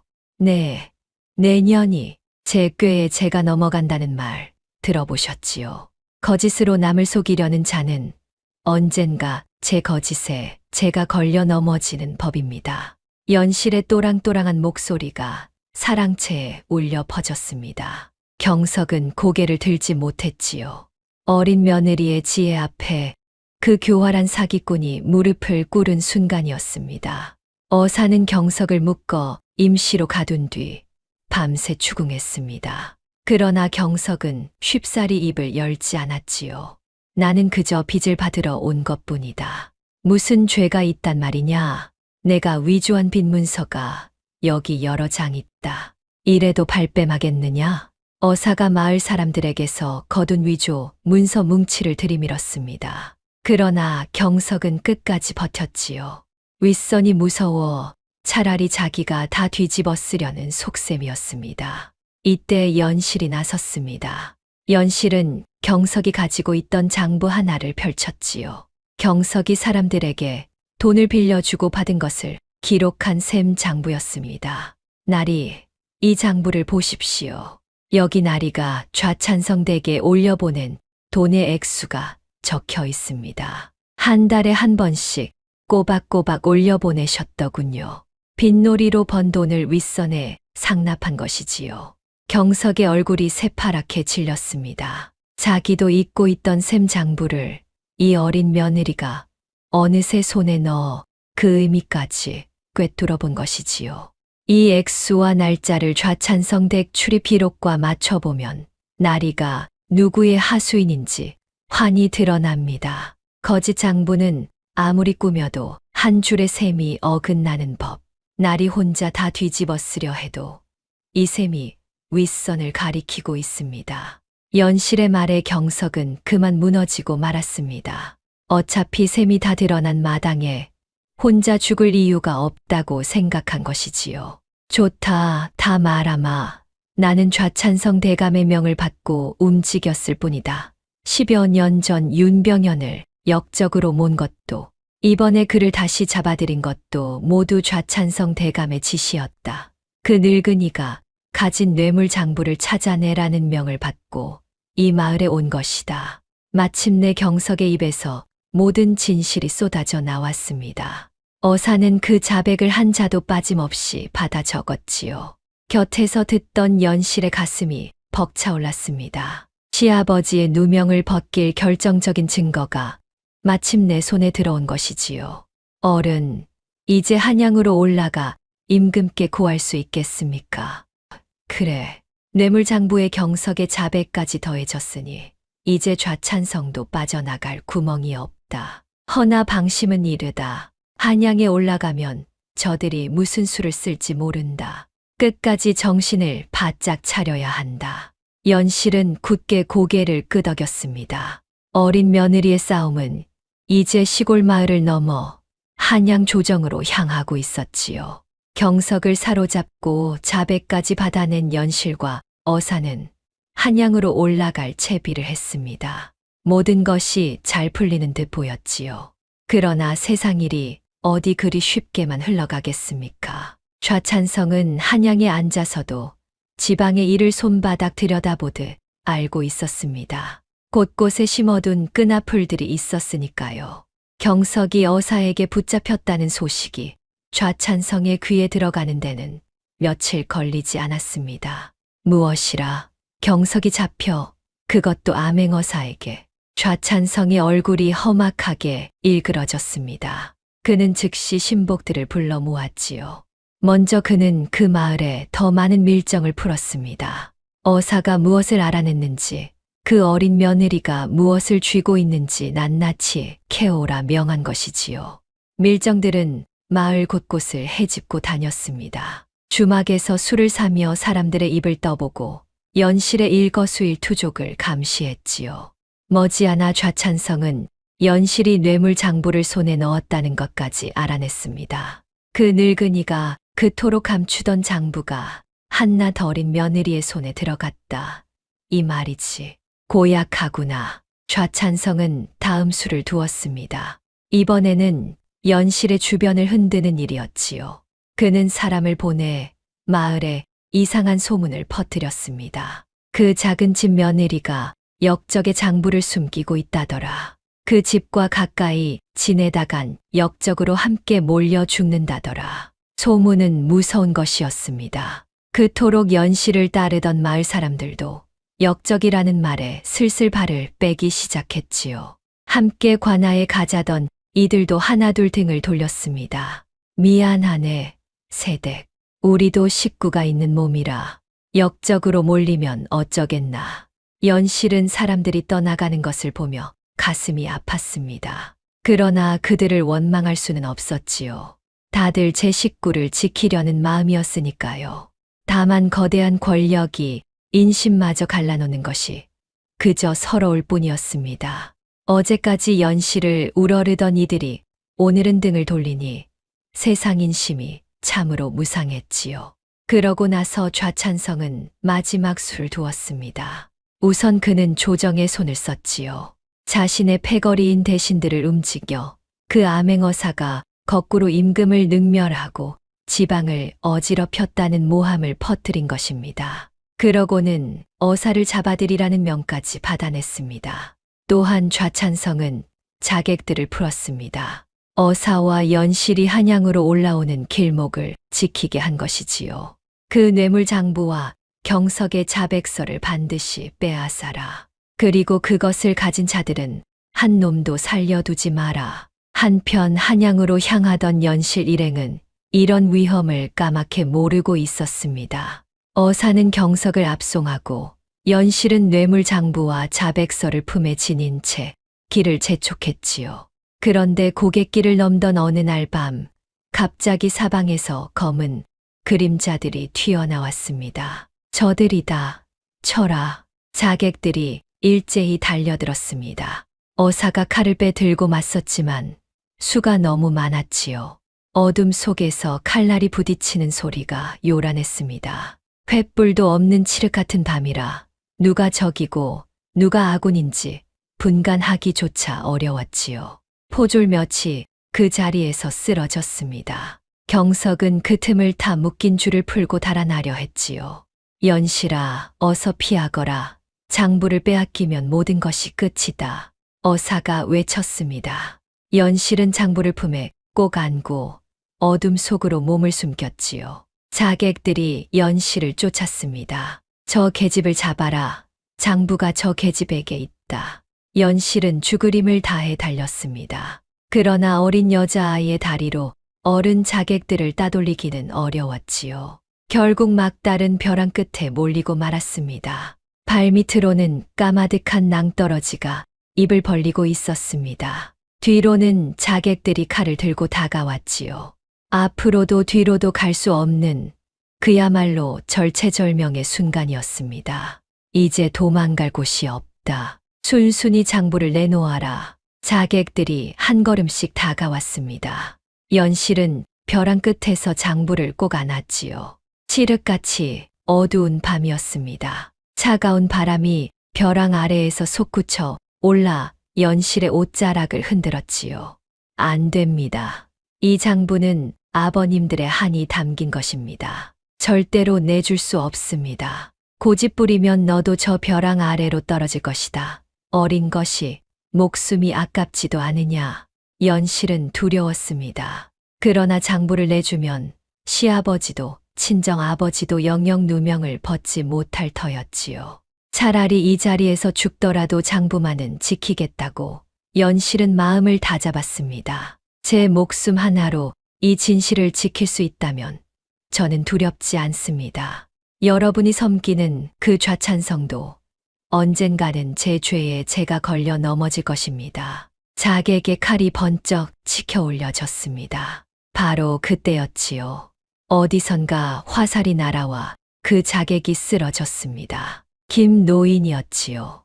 연실이 위험에 처할 것을 염려해 몰래 뒤따라온 것이었습니다. 노인은 젊은 시절 활솜씨가 뛰어났지요. 연실아, 이쪽이다. 김노인이 길을 열었습니다. 그 틈에 어사도 자객들을 물리치고 달려왔지요. 가까스로 위기를 모면한 일행은 그러나 큰 대가를 치러야 했습니다. 경석이 그 혼란을 틈타 달아나 버린 것입니다. 경석을 놓쳤구나. 자백서는 있으나 그자가 사라졌으니 일이 어려워졌다. 어사의 표정이 어두웠습니다. 게다가 그 싸움에서 김노인도 어깨에 칼을 맞아 크게 다쳤지요. 연실은 피 흘리는 노인을 부축하며 가슴이 미어졌습니다. 어르신, 저 때문에 이런 화를 입으셨습니다. 어찌 이 은혜를 갚아야 할지. 허허, 괜찮다. 이 늙은이가 살아서 좋은 일 한 번 한 셈이지. 너는 부디 끝까지 포기하지 말거라. 내 시아버님 같은 충신이 누명을 쓰고 죽는 것을 이 늙은이는 차마 두고 볼 수가 없구나. 김 노인의 말에 연실은 다시금 마음을 다잡았습니다. 이렇게 많은 이들이 도와주는데 어찌 포기할 수 있겠습니까? 게다가 더 나쁜 소식이 기다리고 있었지요. 한양에서 내려온 전갈에 따르면 어사 자신이 모함을 받아 쫓기는 신세가 되었다는 것이었습니다. 이런, 좌찬성이 조정을 움직여 나를 역으로 몰았구나.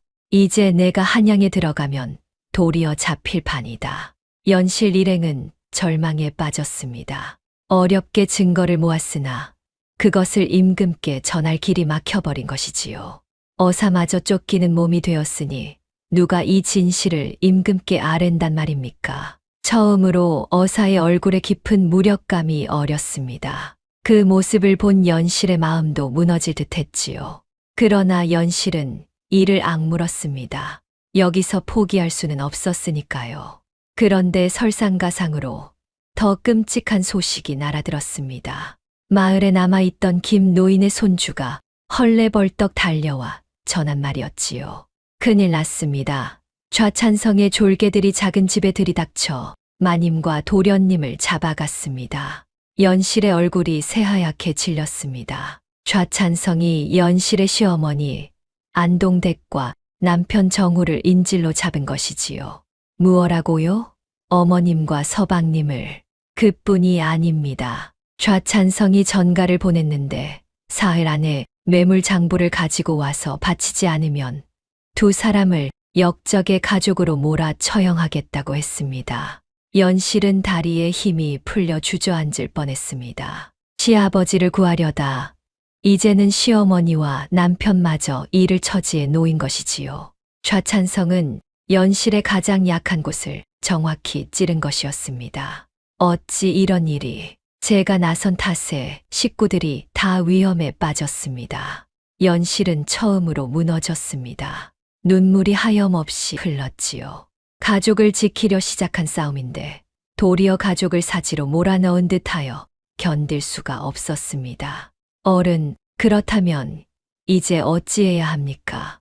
어사는 무거운 한숨을 내쉬었습니다. 솔직히 말하면 나도 모르겠구나. 좌찬성의 손이 이리 길 줄은 몰랐다. 조정이 이미 그자의 패거리로 가득하니 정상적인 길로는 임금께 닿을 수가 없다. 게다가 내 식구들까지 인질로 잡혔으니 섣불리 움직일 수도 없게 되었구나.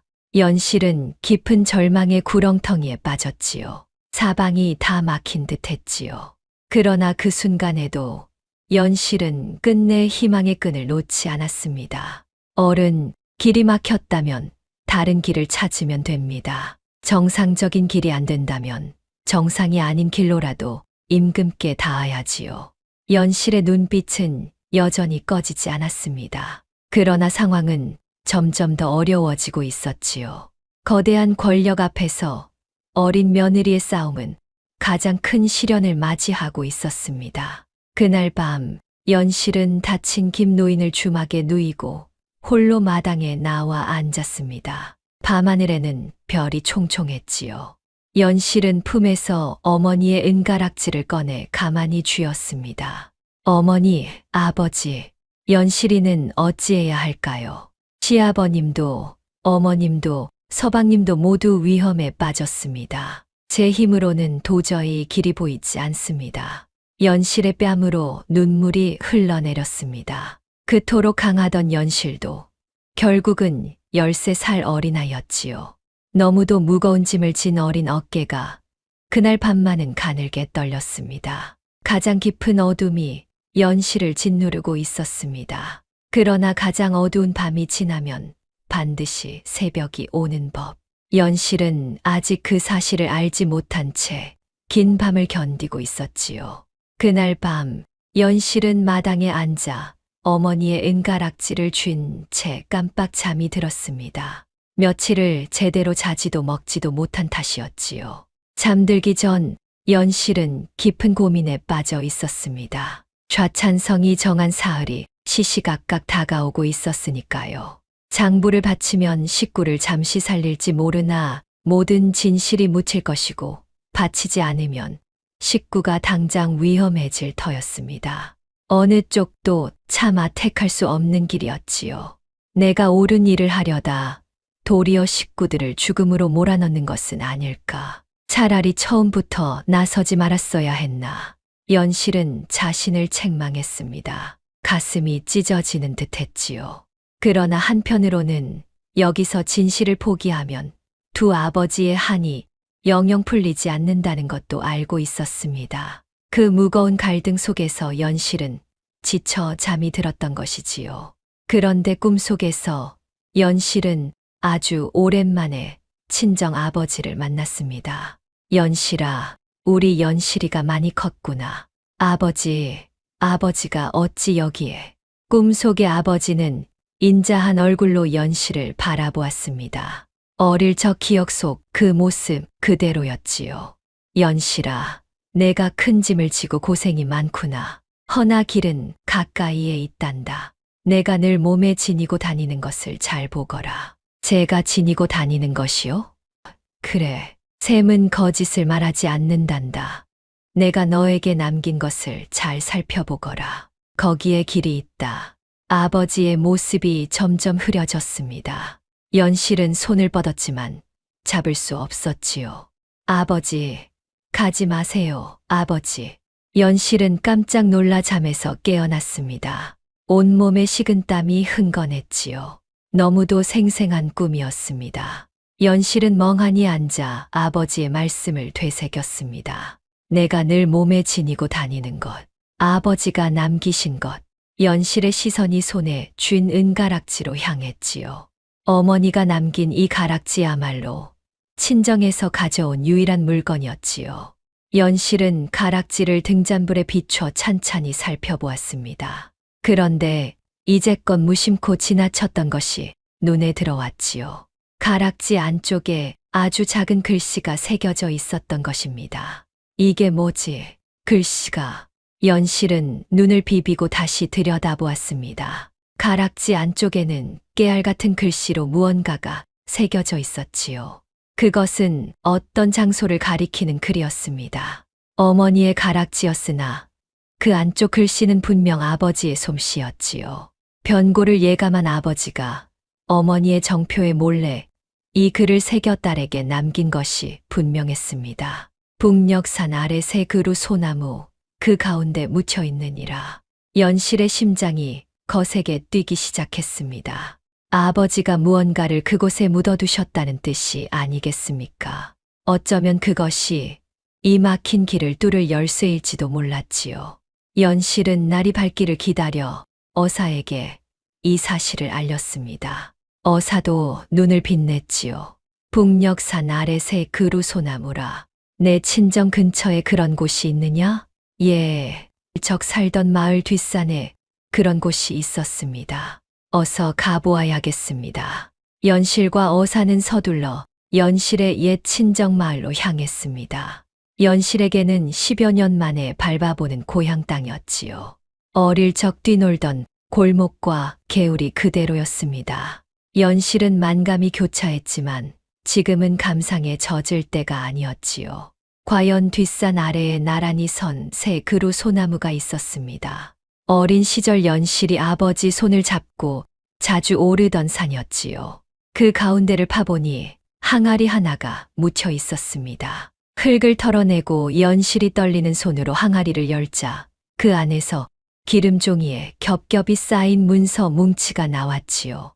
이것은 어사가 그 문서를 펼쳐보고 깜짝 놀랐습니다. 그것은 10여 년 전 연실의 친정 아버지 윤재와 시아버지 병연이 함께 좌찬성의 죄를 낱낱이 기록한 상소문이었지요. 두 사람이 목숨을 걸고 모은 증거였습니다. 거기에는 좌찬성이 저지른 부정의 전말과 그것을 증명하는 온갖 문서의 사본이 빼곡히 들어 있었습니다. 문서 맨 앞에는 두 사람이 나란히 쓴 글이 있었지요. 우리 두 사람, 비록 힘이 약해 당대에 이 죄를 밝히지 못하나 이 증거를 후세에 남기노라. 언젠가 의로운 이가 이를 발견하여 굽은 것을 바로잡고 억울한 한을 풀어주기를 바라노라. 연실은 그 글을 읽으며 오열했습니다. 두 아버지가 얼마나 간절한 마음으로 이것을 묻어두었는지 그 마음이 고스란히 전해졌으니까요. 하늘이 도왔구나. 이 상소문과 뇌물장부, 경석의 자백서까지 합치면 좌찬성도 결코 빠져나갈 수 없다. 연실은 그 상소문을 끌어안고 하염없이 눈물을 흘렸습니다. 친정 아버지와 시아버지가 같은 뜻을 품고 싸웠다는 것을, 그리고 그 뜻이 이렇게 자신의 손으로 이어졌다는 것을 비로소 깨달은 것이지요. 아버지, 아버님, 두 분이 못다 이루신 일을 제가 반드시 이루겠습니다. 연실은 문득 친정 아버지가 늘 하시던 말씀을 다시 떠올렸습니다. 거짓 장부는 아무리 꾸며도 한 줄의 셈이 어긋나는 법이라던 그 말씀. 이제 연실은 그 말의 참뜻을 온전히 알 것 같았지요. 아무리 거대한 거짓도 진실의 한 조각 앞에서는 결국 무너지게 되어 있다는 것을요. 어린 시절에는 그저 아버지가 장부를 보며 중얼거리던 말로만 들렸습니다. 그러나 이제 연실은 그 말이 곧 아버지가 평생을 바쳐 지킨 신념이었음을 깨달았지요. 좌찬성이 아무리 권세가 높아도 그가 저지른 거짓의 셈은 어딘가 반드시 어긋나 있을 터였습니다. 그 어긋난 한 줄을 찾아내 세상에 드러내는 것, 그것이 바로 두 아버지가 못다 한 일이자 연실이 이어야 할 일이었습니다. 이제 길이 보입니다. 이 증거들을 가지고 임금께 직접 나아가겠습니다. 허나 연실아, 조정이 좌찬성의 손에 있는데 어찌 임금께 닿겠느냐. 게다가 내 식구들이 인질로 잡혀 있지 않으냐. 어사의 말에 연실은 잠시 생각에 잠겼지요. 그러더니 결연한 표정으로 입을 열었지요. 방법이 하나 있습니다. 좌찬성은 제가 사흘 안에 장부를 가지고 오기를 기다리고 있습니다. 그 자리에 제가 직접 가겠습니다. 다만 빈손이 아니라 임금의 사람과 함께 가겠습니다. 임금의 사람이라니? 어른께서 비록 모함을 받으셨으나 아직 임금을 직접 뵐 길이 아주 끊긴 것은 아니지 않습니까? 마침 곧 임금께서 능에 행차하신다는 소문을 들었습니다. 그 행차 길목에서 제가 직접 임금께 이 억울함을 아뢰겠습니다. 어사는 깜짝 놀랐습니다. 임금의 행차를 가로막고 직접 아뢰는 것은 목숨을 건 일이었지요.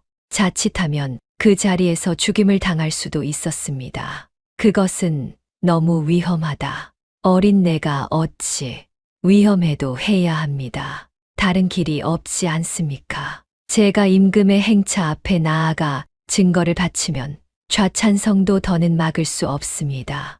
만백성이 보는 앞에서 진실을 밝히는 것이지요. 연실의 결심은 확고했습니다. 어사도 마침내 고개를 끄덕였지요.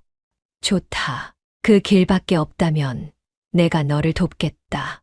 임금의 행차 일정과 길목을 알아봐 주마.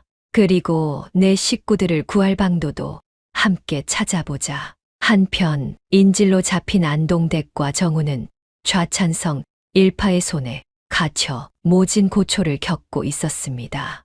어두운 옥에 갇힌 안동댁은 며느리를 떠올리며 눈물을 흘렸지요. 연실아, 이 어미가 너를 너무 모질게 대했구나. 가난한 집에 가난한 며느리 들어왔다고 구박만 했는데 정작 이 집안을 위해 목숨 걸고 싸우는 것은 너 하나뿐이로구나. 안동댁은 비로소 며느리의 진심을 깨달았습니다. 처음 시집 왔을 때부터 새벽같이 일어나 일하고 위조 문서를 밝혀내고 시아버지를 구하려 천리 길을 마다하지 않은 그 어린 며느리. 안동댁은 그 며느리를 그동안 차갑게만 대한 것이 뼈저리게 후회되었지요. 부디 무사해야 할 텐데 그 어린 것이 지금 어디서 무슨 고생을 하고 있을꼬. 곁에 있던 정호도 어머니를 위로했습니다. 어머니, 연실이는 강한 아이입니다. 분명 길을 찾아낼 것입니다. 우리는 그저 그 아이를 믿고 기다립시다. 두 사람은 서로를 의지하며 며느리이자 아내인 연실이 무사히 돌아오기를 빌었습니다. 비록 옥에 갇힌 몸이었지만 가족을 향한 그 마음만은 누구도 가둘 수 없었지요. 한편 같은 시각 한양의 옥에 갇힌 시아버지 병연도 죽음을 앞두고 있었습니다. 국문을 받으며 모진매를 맞았으나 병연은 끝내 거짓 자백을 하지 않았지요. 나는 역적이 아니다. 나는 다만 나라의 도적을 고하려 했을 뿐이다. 너희가 나를 죽일 수는 있어도 진실까지 죽일 수는 없다. 병연은 형틀에 묶인 채로도 의연했습니다. 그러나 마음 한구석으로는 가족이 걱정되었지요. 특히 그 영민한 며느리가 행여 위험에 빠지지는 않았을까. 그것이 가장 마음에 걸렸습니다. 연실아, 부디 무사하거라. 그리고 부디 그 책들을 잘 지켜다오. 그것이 우리 모두를 구할 것이다. 병연은 며느리를 떠올리며 눈을 감았습니다. 그 어린 며느리가 지금 자신과 친정 아버지의 한을 모두 짊어지고 마지막 싸움을 향해 나아가고 있다는 것을 병연은 알지 못했지요. 어두운 밤이 지나고 마침내 한 줄기 빛이 비치기 시작했습니다. 연실은 두 아버지의 한이 담긴 증거를 품에 안고 마지막 결전을 향해 나아갔습니다. 마침내 임금이 능에 행차하는 날이 밝았지요. 임금의 행렬은 위풍당당했지요. 깃발이 나부끼고 군사들이 길 양옆으로 늘어섰습니다. 백성들은 길가에 엎드려 임금의 행차를 우러러보았지요. 연실은 그 행렬이 지나는 길목에서 기다리고 있었습니다. 품에는 뇌물장부와 경석의 자백서, 그리고 두 아버지의 상소문을 단단히 지니고 있었지요. 어사와 김노인도 멀찍이서 연실을 지켜보았습니다. 임금의 가마가 가까워지자 연실은 심호흡을 했습니다. 이제 목숨을 건 한 걸음을 내디딜 차례였지요. 곁에 아무도 없이 오직 두 아버지의 한이 담긴 문서만이 연실의 품을 든든히 채우고 있었습니다. 지금이다. 연실은 행렬 앞으로 뛰쳐나갔습니다. 그러고는 길 한복판에 엎드려 두 손으로 문서를 높이 받쳐들었지요. 억울하옵니다. 임금님께 아뢰옵니다. 부디 이 백성의 억울함을 들어주시옵소서. 군사들이 깜짝 놀라 연실을 에워쌌습니다. 서슬퍼런 창칼이 어린 연실을 겨누었지요. 왜 나이냐? 감히 임금님의 행차를 막다니. 끌어내라. 군사들이 연실을 끌어내려 했습니다. 그러나 연실은 죽을 힘을 다해 외쳤지요. 어린 몸으로 군사들의 손을 뿌리치며 목이 터져라 외쳤습니다. 임금님, 나라의 도적이 충신을 역적으로 몰아 죽이려 하옵니다. 그 증거가 여기 있사옵니다. 부디 한 번만 살펴주시옵소서. 이 어린 것의 목숨을 거두시더라도 이 문서만은 받아주시옵소서. 연실의 외침이 어찌나 간절하고 또렷했는지 가마 안에 있던 임금의 귀에까지 닿았습니다. 임금이 행차를 멈추라 명했지요. 멈추어라. 저 아이를 데려오너라. 연실은 임금 앞으로 끌려 나갔습니다. 어린 여자아이가 길을 막고 문서를 바치니 임금도 의아하게 여겼지요. 너는 누구이며 무슨 억울함이 있어 이러느냐? 연실은 떨리는 목소리를 가다듬고 또박또박 아뢰었습니다. 소인은 경상도 안동 땅의 며느리 박연실이옵니다. 소인의 시아버지 윤병연은 10여 년 전 나라의 큰 도적을 고하려다 도리어 역적으로 몰려 지금 옥에서 죽음을 기다리고 있사옵니다. 그 도적이 바로 좌찬성이옵니다. 여기 그 죄를 낱낱이 적은 증거가 있사오니 부디 살펴주시옵소서.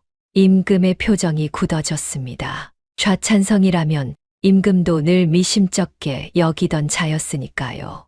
임금은 그 문서들을 받아들고 찬찬히 살펴보았습니다.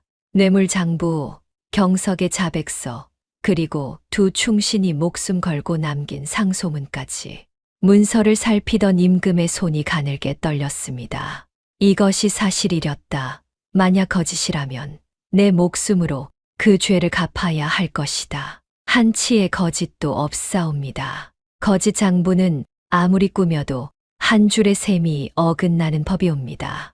이 증거들을 좌찬성의 행적과 맞춰보시면 그 셈이 어디서 어긋나는지 판이 드러날 것이옵니다. 연실의 당당한 말에 임금은 깊이 감복했습니다. 13살 어린 며느리가 이토록 또렷하게 진실을 아뢰니 그 용기와 지혜가 참으로 가상했지요. 바로 그때 행렬 뒤편이 소란스러워졌습니다. 소식을 들은 좌찬성이 헐레벌떡 달려온 것이지요. 그는 연실이 임금께 증거를 바쳤다는 말을 듣고 새파랗게 질려 있었습니다. 전하, 그 아이의 말을 믿지 마시옵소서. 그것은 모두 날조된 거짓이옵니다. 저 아이는 역적의 며느리로 조정을 어지럽히려는 수작이옵니다. 좌찬성이 다급하게 변명했습니다. 그러나 임금의 눈빛은 이미 싸늘했지요. 좌찬성, 이 장부에 그대의 이름이 가장 위에 적혀 있고 그대가 받은 뇌물의 액수와 날짜가 소상히 적혀 있다. 또한 그대의 하수인 경석의 자백서까지 있다. 이래도 거짓이라 하겠느냐? 그것은 누군가 소신을 모함하려고. 그렇다면 이 셈을 맞춰보면 되리리다. 여봐라, 호조의 출입 기록과 이 장부의 날짜를 대조하라. 임금의 명에 따라 즉시 기록이 대조되었습니다. 과연 연실의 말대로였지요. 좌찬성이 뇌물을 받은 날짜와 액수가 관아의 기록과 한치도 어긋나지 않고 들어맞았습니다. 거짓으로 꾸민 것이 아니라 진짜였기에 셈이 정확히 맞아떨어진 것이지요. 이래도 발뺌하겠느냐? 거짓이라면 이렇게 셈이 맞을 리가 없다. 좌찬성은 그래도 마지막까지 발버둥 쳤습니다. 전하, 그 장부는 위조된 것이옵니다. 경석이라는 자의 자백도 고문에 못 이겨 거짓으로 한 것이옵니다. 그러자 임금이 차갑게 명했지요. 마침 그 경석이 잡혀왔다 하니 이 자리에 대령하라. 직접 대질하면 될 일이 아니냐. 며칠 전 다시 붙잡힌 경석이 끌려 나왔습니다. 좌찬성은 경석을 보고 눈짓을 보냈지요. 입을 다물라는 신호였습니다. 그러나 경석은 이미 좌찬성에게 버림받았음을 알고 있었지요. 더는 그를 감쌀 이유가 없었습니다. 경석은 들으라. 이 장부와 자백서가 거짓이냐, 참이냐, 바른 대로 고하라. 경석은 잠시 망설이다 좌찬성을 노려보며 입을 열었습니다. 모두 참이옵니다. 전하, 소인은 좌찬성 대감의 명을 받고 윤병연을 모함했고 그 가족을 인질로 잡아싸웁니다. 몇 해 전 숨어 지내던 윤재를 찾아내 해친 것도 대감의 지시였사옵니다. 소인은 그저 시키는 대로 했을 뿐이옵니다. 이놈, 내가 감히 나를. 좌찬성이 펄펄 뛰었지만 소용없었지요. 하수인의 입에서 모든 진실이 쏟아진 것이지요. 그때 좌찬성이 믿었던 패거리 대신들마저 하나둘 등을 돌리기 시작했습니다. 전하, 신은 좌찬성의 죄를 진작부터 알고 있었사오나 두려워 아뢰지 못했나이다. 부디 통촉하여 주시옵소서. 측근들이 제 살기를 찾아 좌찬성을 버린 것이지요. 좌찬성은 그제야 모든 것이 끝났음을 깨달았습니다. 그는 털썩 무릎을 꿇었지요. 이 모든 것이 한낱 어린 며느리 하나에게서 비롯되다니. 임금은 추상같이 명을 내렸습니다. 좌찬성과 그 일당을 모조리 잡아들여 국문하라. 그리고 억울하게 갇힌 윤병연을 즉시 풀어주고 인질로 잡힌 그 가족도 당장 구하라. 좌찬성은 그 자리에서 오랏줄에 묶였습니다. 10여 년간 나라를 좀먹던 거대한 부패가 어린 며느리의 손에 마침내 무너진 것이지요. 좌찬성의 하수인 경석 또한 제 죄에 따라 엄히 벌을 받았습니다. 옥에 갇혀 죽음을 기다리던 병연은 마침내 풀려났습니다. 10여 년 묵은 누명을 벗고 충신으로서 명예를 되찾은 것이지요. 인질로 잡혔던 안동댁과 정우도 무사히 풀려났습니다. 병연이 옥문을 나서자 연실이 달려가 엎드려 절했습니다. 아버님, 무사하셔서 정말 다행입니다. 오냐, 연실아. 내가 이 모든 것을 해냈구나. 병연은 며느리의 손을 잡고 뜨거운 눈물을 흘렸지요. 그러고는 연실에게 그동안 숨겨온 진실을 들려주었지요. 연실아, 실은 내 친정 아버님 윤재와 나는 둘도 없는 벗이었다. 10여 년 전 함께 좌찬성의 죄를 캐다 나는 먼저 역적으로 몰려 간신히 도망쳐 시골에 숨었지.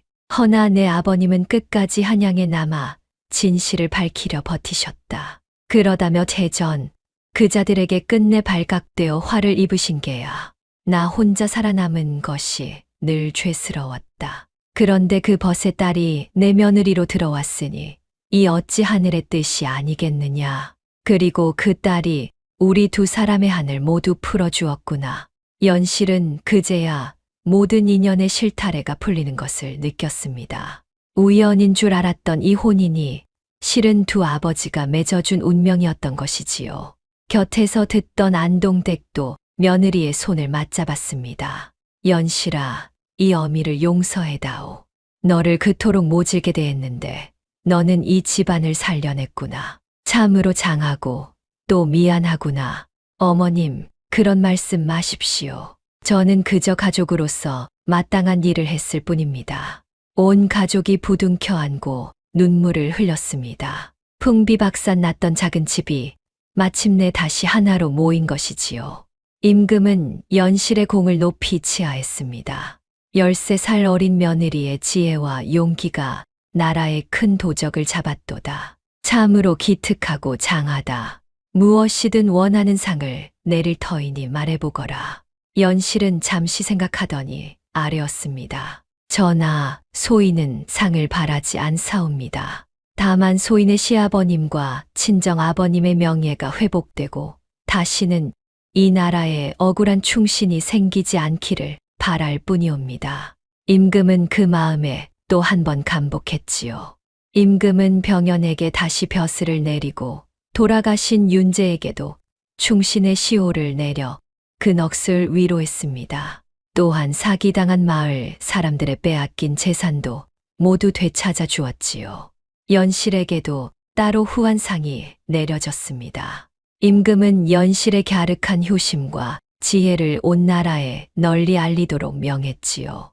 그리하여 13살 어린 며느리가 거대한 부패에 맞서 두 집안의 한을 푼 이야기는 방방곡곡으로 퍼져나갔습니다. 한때 연실에게 등을 돌렸던 마을 사람들도 부끄러워하며 다시 찾아와 고개를 숙였지요. 세댁, 우리가 잠시 겁을 먹고 자네를 외면했네.